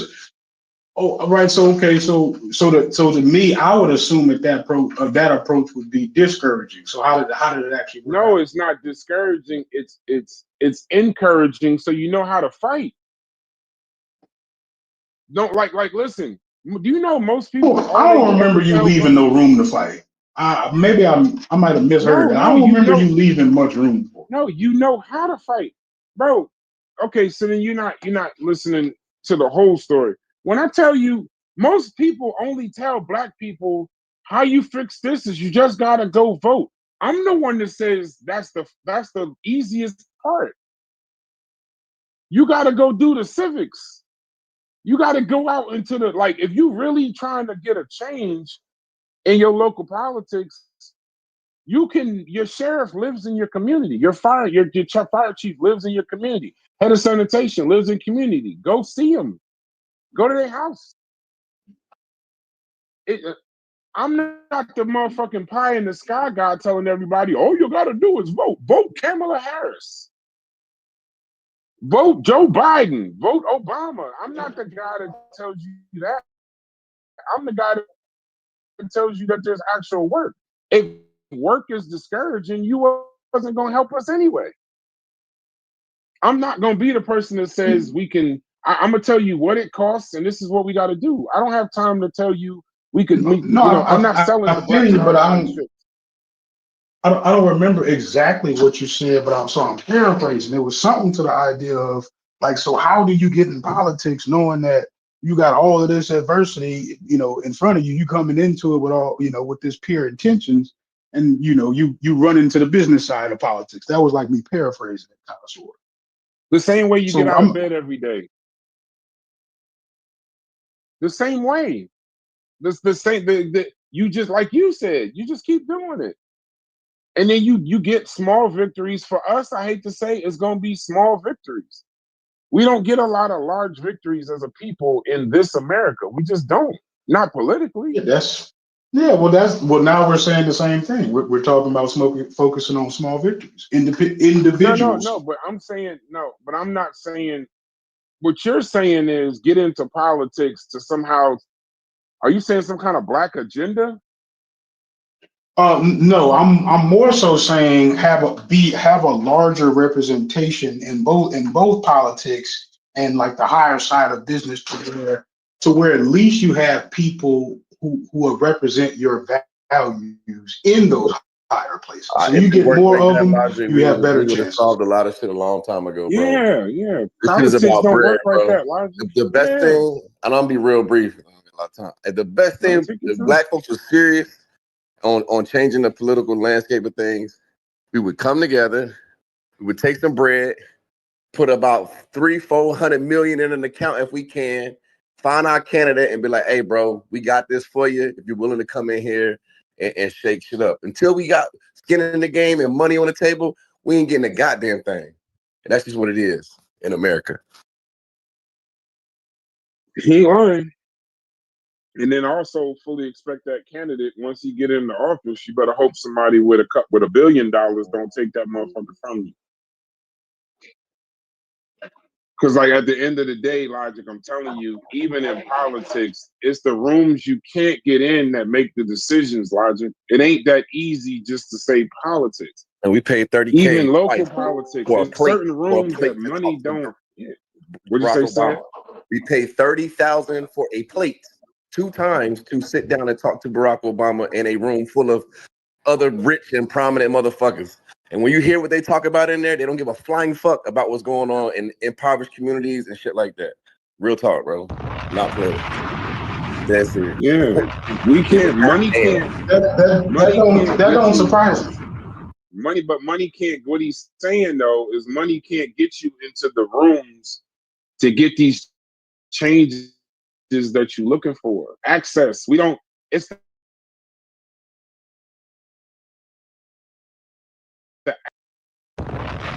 how to play golf, not to fucking be the next Tiger Woods. I began to realize, like like said says all the said just said, the $30,000 plate, that ain't where the decision is made. You don't think this No, is that's just them ignorant? entertaining common folks who think they get a Yeah, chance to sit that's down just the because the that's the president public does these face. little dinners and shit every now and again. You can pay to Yeah, see this nigga. You can pay to see yeah. him. You just got to know, obviously the channels to go through and what different banquets and what he's speaking at. But you can buy a plate and you can sit The the fuck down decision's and made ask in that the man a poker question. game. And he gonna Yeah, look the at you and decision tell is you to the made best in of his poker. knowledge of what it is like managing a corporation like the United States of America. He gonna give you his best thing. And once you really realize that, you're like, damn, this nigga really don't got all the power we think that he got. This is a channel of shit you got to go through. He's gonna give us his best. You know what I'm saying? Like when he walked up to us and he's like, "Oh, I'm gonna be the cool house and the guy tonight." You know what I mean? Like, you know what I'm saying? Like it wasn't no, these guys are serious. They spent money. They want, man, hell no, bro. I'm gonna be real. And I got mad respect for that man, but end of the day, bro, once we realized like, yo, we ain't got enough money or skin in the game, man, we had to shut the fuck up. It is what it is. Right. So did I mishear you when you said money won't even get you in that room? Did I mishear that? No, yeah, money I mean, doesn't. that Bro, room that the I was in decisions wasn't be even like the made. room to be in. It was just the room No, we thought hey, we Sad Breeze, let me tell thought you it meant something. something. Sad Breeze, let me tell you No, something. That hold on. There was a conversation that they had in public at that dinner. I've been to too many of them fucking dinners, spent too much money on food that sucks. But when they had the actual conversation in the poker game after that you can't get into. Oh, At yeah, the I wasn't privy to that. you can play golf with them niggas all day long. They got another round of golf where there ain't even no golf clubs coming out where the decision is made. Is you can't get into the rooms for the things that you're looking for, Logic. The I'm hearing you immediate say all these closed-ended statements. As if, like you can't, even if you had money, you can't. Even if you was a politician. So I'm saying, like, how would somebody get in that room? You keep saying it ain't hopeless, but you keep saying I can't get in the room. So how would a person? You need somebody you need to pay a nigga that can get in that room. You need to get that. You need to take that bread because everybody else take their representation and send their guy into that room, and it's usually a nigga that can shake something up. You know what I'm saying? He usually got a lot of constituents on his side. He got a lot of different things, in his favor that politicians won't. So we got to find the charismatic guy that got something that's gonna make decisions and moves and at least put it on the table. We wouldn't got the shit on the table. We so far behind. We ain't even, this ain't even a proposal yet. Like, bro, we got a long way to go. Like, you know what I'm saying? Like, I'm in California. I watched this our little version of C-SPAN out here. I watched that reparations task force checking out, man, last week or 2 weeks ago on that whole shit, bro. It was crazy, man. But I mean, it is what it is. But I don't know, man. I'm just saying, I see a lot of money, and the right people got to get their hands on this shit. Until then, we just gonna be singing the same song and dance, bro. Hey, Get out here, stack your bread, bro. All I'm gonna tell you right now is stack your bread. I feel you. Now just recognize that out here. But so far, y'all's best solution, at least from what I heard, maybe I make sure I didn't mishear it. That chicken would be to purchase the favor of another man, right? Maybe not even your own ethnic group, and hope that works. And hope that the pharmaceutical company don't jump in and swoop you. We can say we don't like the system, but this is how it works. Yeah, we're talking past each other. That's never been my plan. My plan has never been a collective plan. My plan has always been if on a small scale logic is 1, 2, 3, 4, 5, 6 is 13 it's 13 black people of color in here, whatever y'all come from, whatever you want to be called. It's 13 people of color in here. If each one of us individually took care of our families, did not become a detriment to society, and had a successful last name, if this was our nation, we'd be a real good nation. Trying for me to somehow get together to make sure your family is straight and your family is straight and this family is straight and all of this, that, and the other, to me, that just don't make sense to me. and it's not.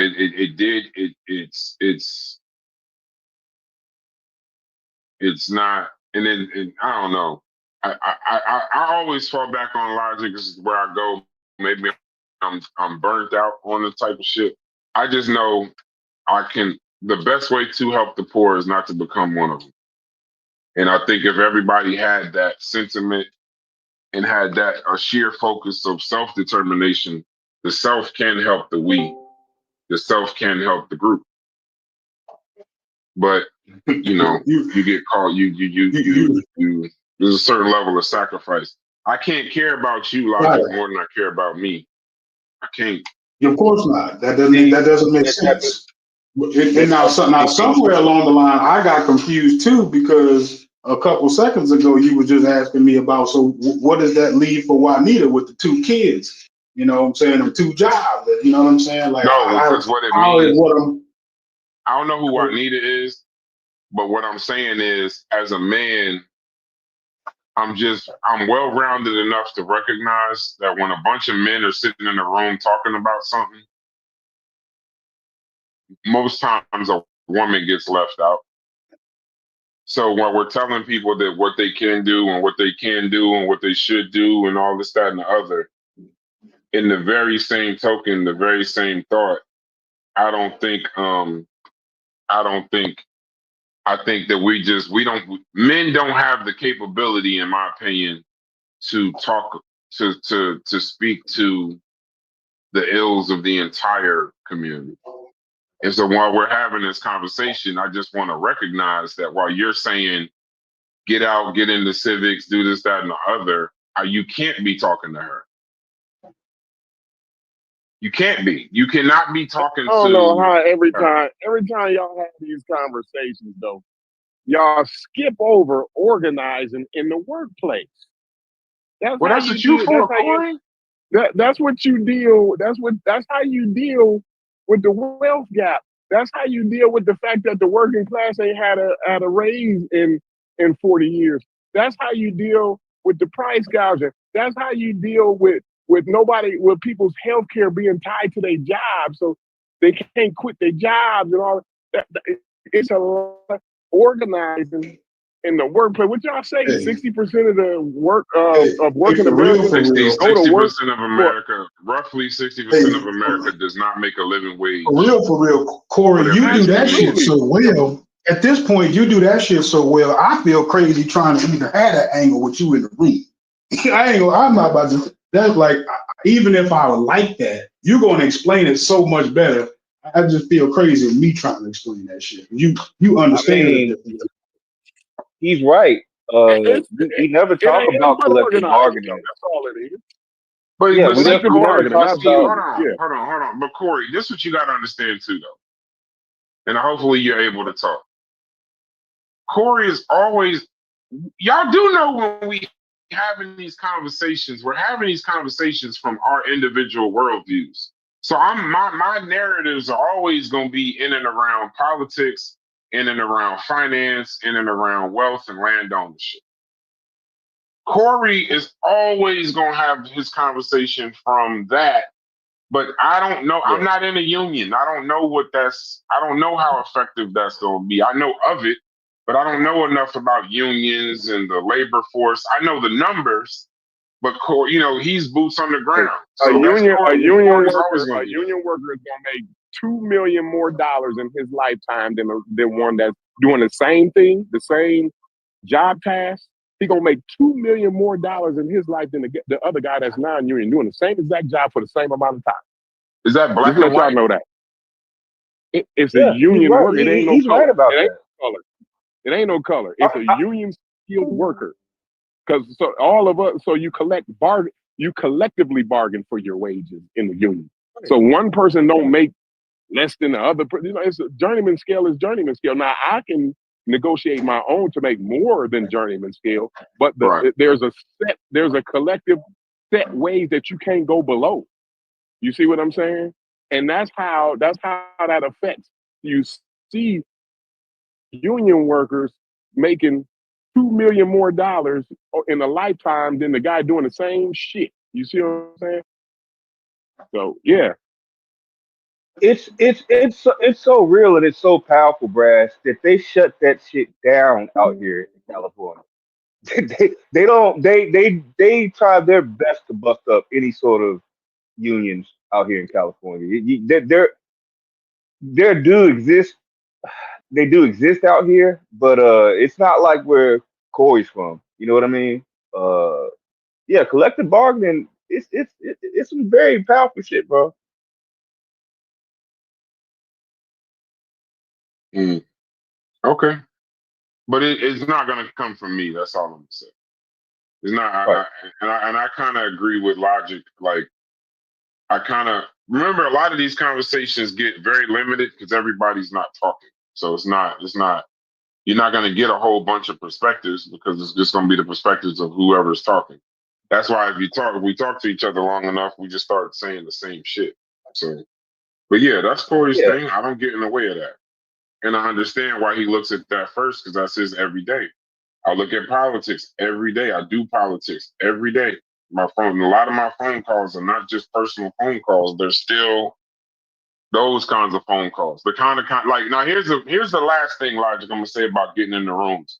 I do get in some of those rooms, but even being in those rooms, it ain't really things that's gonna affect everyone.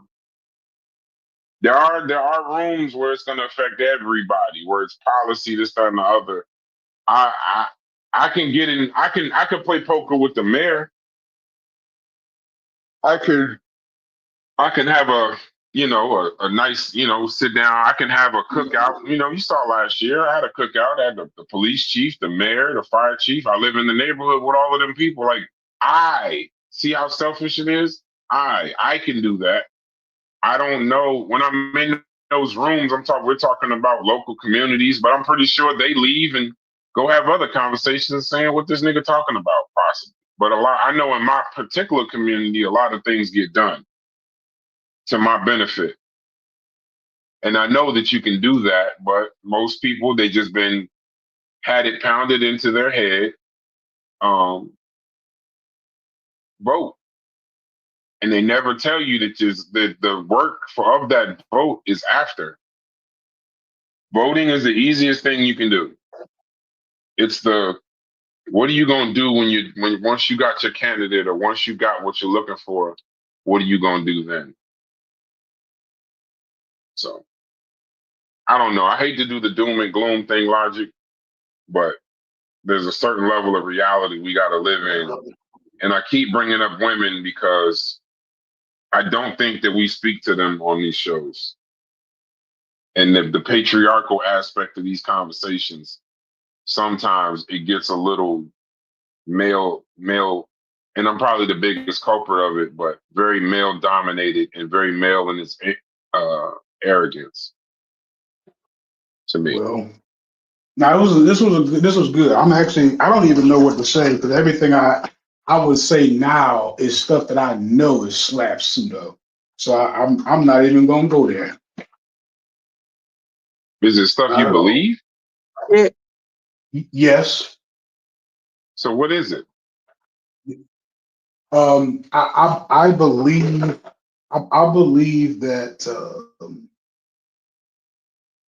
I believe that there's something else as a possibility as far as like I don't know. Maybe I'm overemphasizing motivation too, right? But I firmly believe that this confidence, right? I'll keep going back to it. It could be irrational, and I see the benefit of irrational confidence. I'm actually jealous of it because I'm so logical in my thought process. Like I can't imagine having irrational confidence. Like what I mean by that is confidence that I haven't sort of like earned in a particular way. Like I've never played golf. I'm not going to start my first golf game confident. I won't feel the same way I'll feel after I played it 10 times. You know what I'm saying? Other people can have this, I'm like an arrogant, almost out of stupidity level of confidence, and they benefit from it. Now, I believe that that's pseudo, but in order to, I don't believe that that's 100% pseudo, but I believe that if you if you move that over into this conversation, I think that you would be talking about almost lying to yourself for the benefit. And that, I don't know if that's sounds good. I don't know if that's really smart. I'm in my head, I'm trying to find a way to make use of it, because a lot of the stuff that we've said, we've been talking about it not sounding doom and gloom, but I think unfortunately it does. Have you ever read Obama's The Audacity of Hope? Mhm. You ever read that The book? book? No. Read that book. Best read you'll probably have. It's The Audacity of What? Hope. Obama The can get Audacity you of in Hope? it's called The Audacity of Hope. Obama can get you sometimes where you need to be.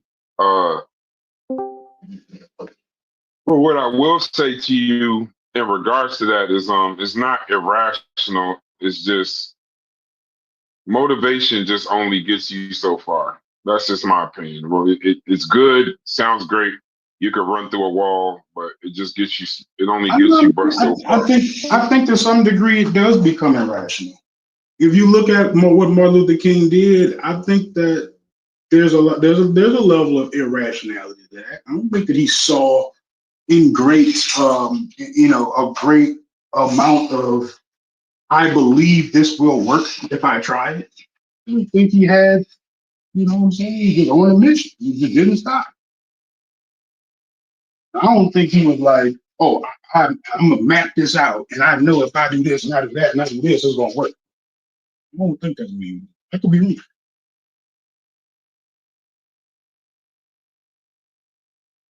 I mean, they were a little more mobilized, so they had people kind of prone to listening to them. You know what I'm saying? Like they was out there really getting out there and causing ruckuses and boycotting, and little white ladies going to the grocery stores, seeing crowds of black folks like, I ain't going in there today. Like, you know what I'm saying? We ain't got that same type of oomph today with our movements. You know what I'm saying? So I think, MLK had a little more mobilization on his side that, it caused them to maybe sit down with him, discuss something with him. But I don't think we got that same thing today. I think it's a different. My man MLK was doing sit-ins while people was pointing guns at him. That's what I'm saying. Like I don't think we really. To call that rational, I don't know. Like we ain't really. I don't know about I call that rational. I mean, I'm it's starting to get like so obscure that I can't really keep my point. That's why I was like, I don't know if I can do that. But if you get the gist of what I'm saying, I just don't know how to bring it home. I really don't. I feel what you're saying. I mean, you think there's something that can be done for sure, and I'm with you on that too. I never would not say that. It's just what's the pragmatic approach?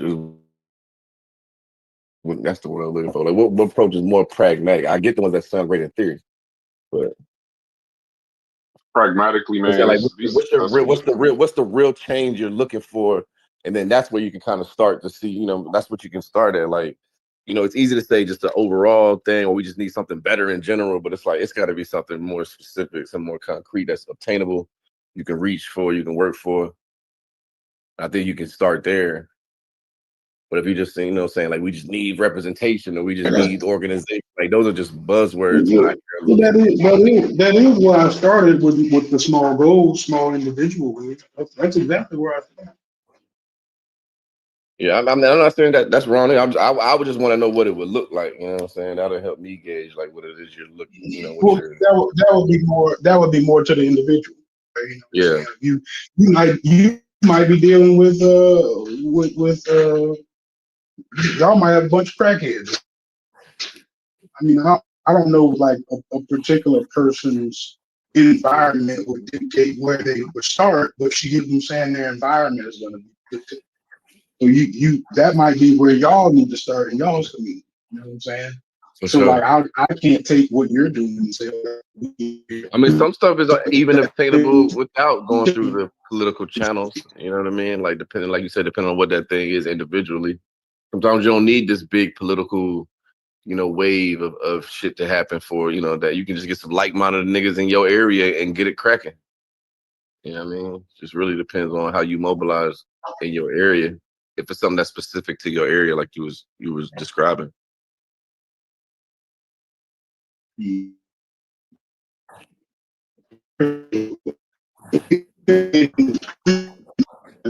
But I'm just on a national level, it'll be difficult to think we just gonna go up in there and just have them folks just get to change and shit. Like, nah. That's gonna take a lot of time, bro. Like, you know what I'm saying? Like, we straight up asked, like, when we went to talk to that man, bro, we straight asked, like, what's up with the? Because you know everybody was in there was like, you know, you had people in there like, you know, they got their topics on China and they go around the table. It's like 17 people. They go around. They get to us. We talking about some police brutality, man. Everybody damn near turned their head. You know what I'm saying? The man looked at us like, man, you know, I got the body cameras. That's what I'm about. And when he talks, it sounds like he's managing a corporation. Like, man, I got the body cameras. You know, I got this. I get pushback from the this, and that. A lot of these things ain't bipartisan, boom, boom, boom. Like, he gave us the whole spiel. But it's like, you know, I'm like, oh, when we really looked at it, we're like, damn, like, this shit ain't what we really thought. You know what I mean? Like, we were just a bunch of young niggas with a couple dollars to spend, thinking we can go up in here and do, and then we ain't fucking matter. You know what I'm saying? Yeah, that's when you realize, dang, he can't do as much as I thought. Yeah, it was just like, oh, I'm gonna be the cool dude in the house tonight, man. Can't wait to tell you know what I'm saying? It was like, yeah, I got the body cam, I did what I could, fam. Like, you know, and we agree. We're like, all right, I guess you kind of did what you could, but describe it based on how you described it, it's like, you know, thinking you're just gonna come out here and just change niggas to stop killing unarmed black men is just, you know what I mean? That's a pipe dream. Right. Like I said, man, it's about, you know, mobilizing in your region, your area. You can get a jump in without going through some political channel. I still say the best strategy is, man, just go out there and do the best you can. A bunch of if our entire race individually went out and did the best that we could, I think we find our way to some kind of solidarity and collective success. I think that's where it's at. I think go out there and do the best you can, bro. If you do it, I do it. Like I told you, if this was a nation, all 12 of us in be a great nation. I think we can extrapolate that out in numbers, and at a bare minimum, our children will be good. That'll multiply, and it will be fine. And we wouldn't get so bogged down with naysayers, even amongst our own color, because we'd be too busy doing. I agree. But unless y'all got a topic, we'll stop the recording.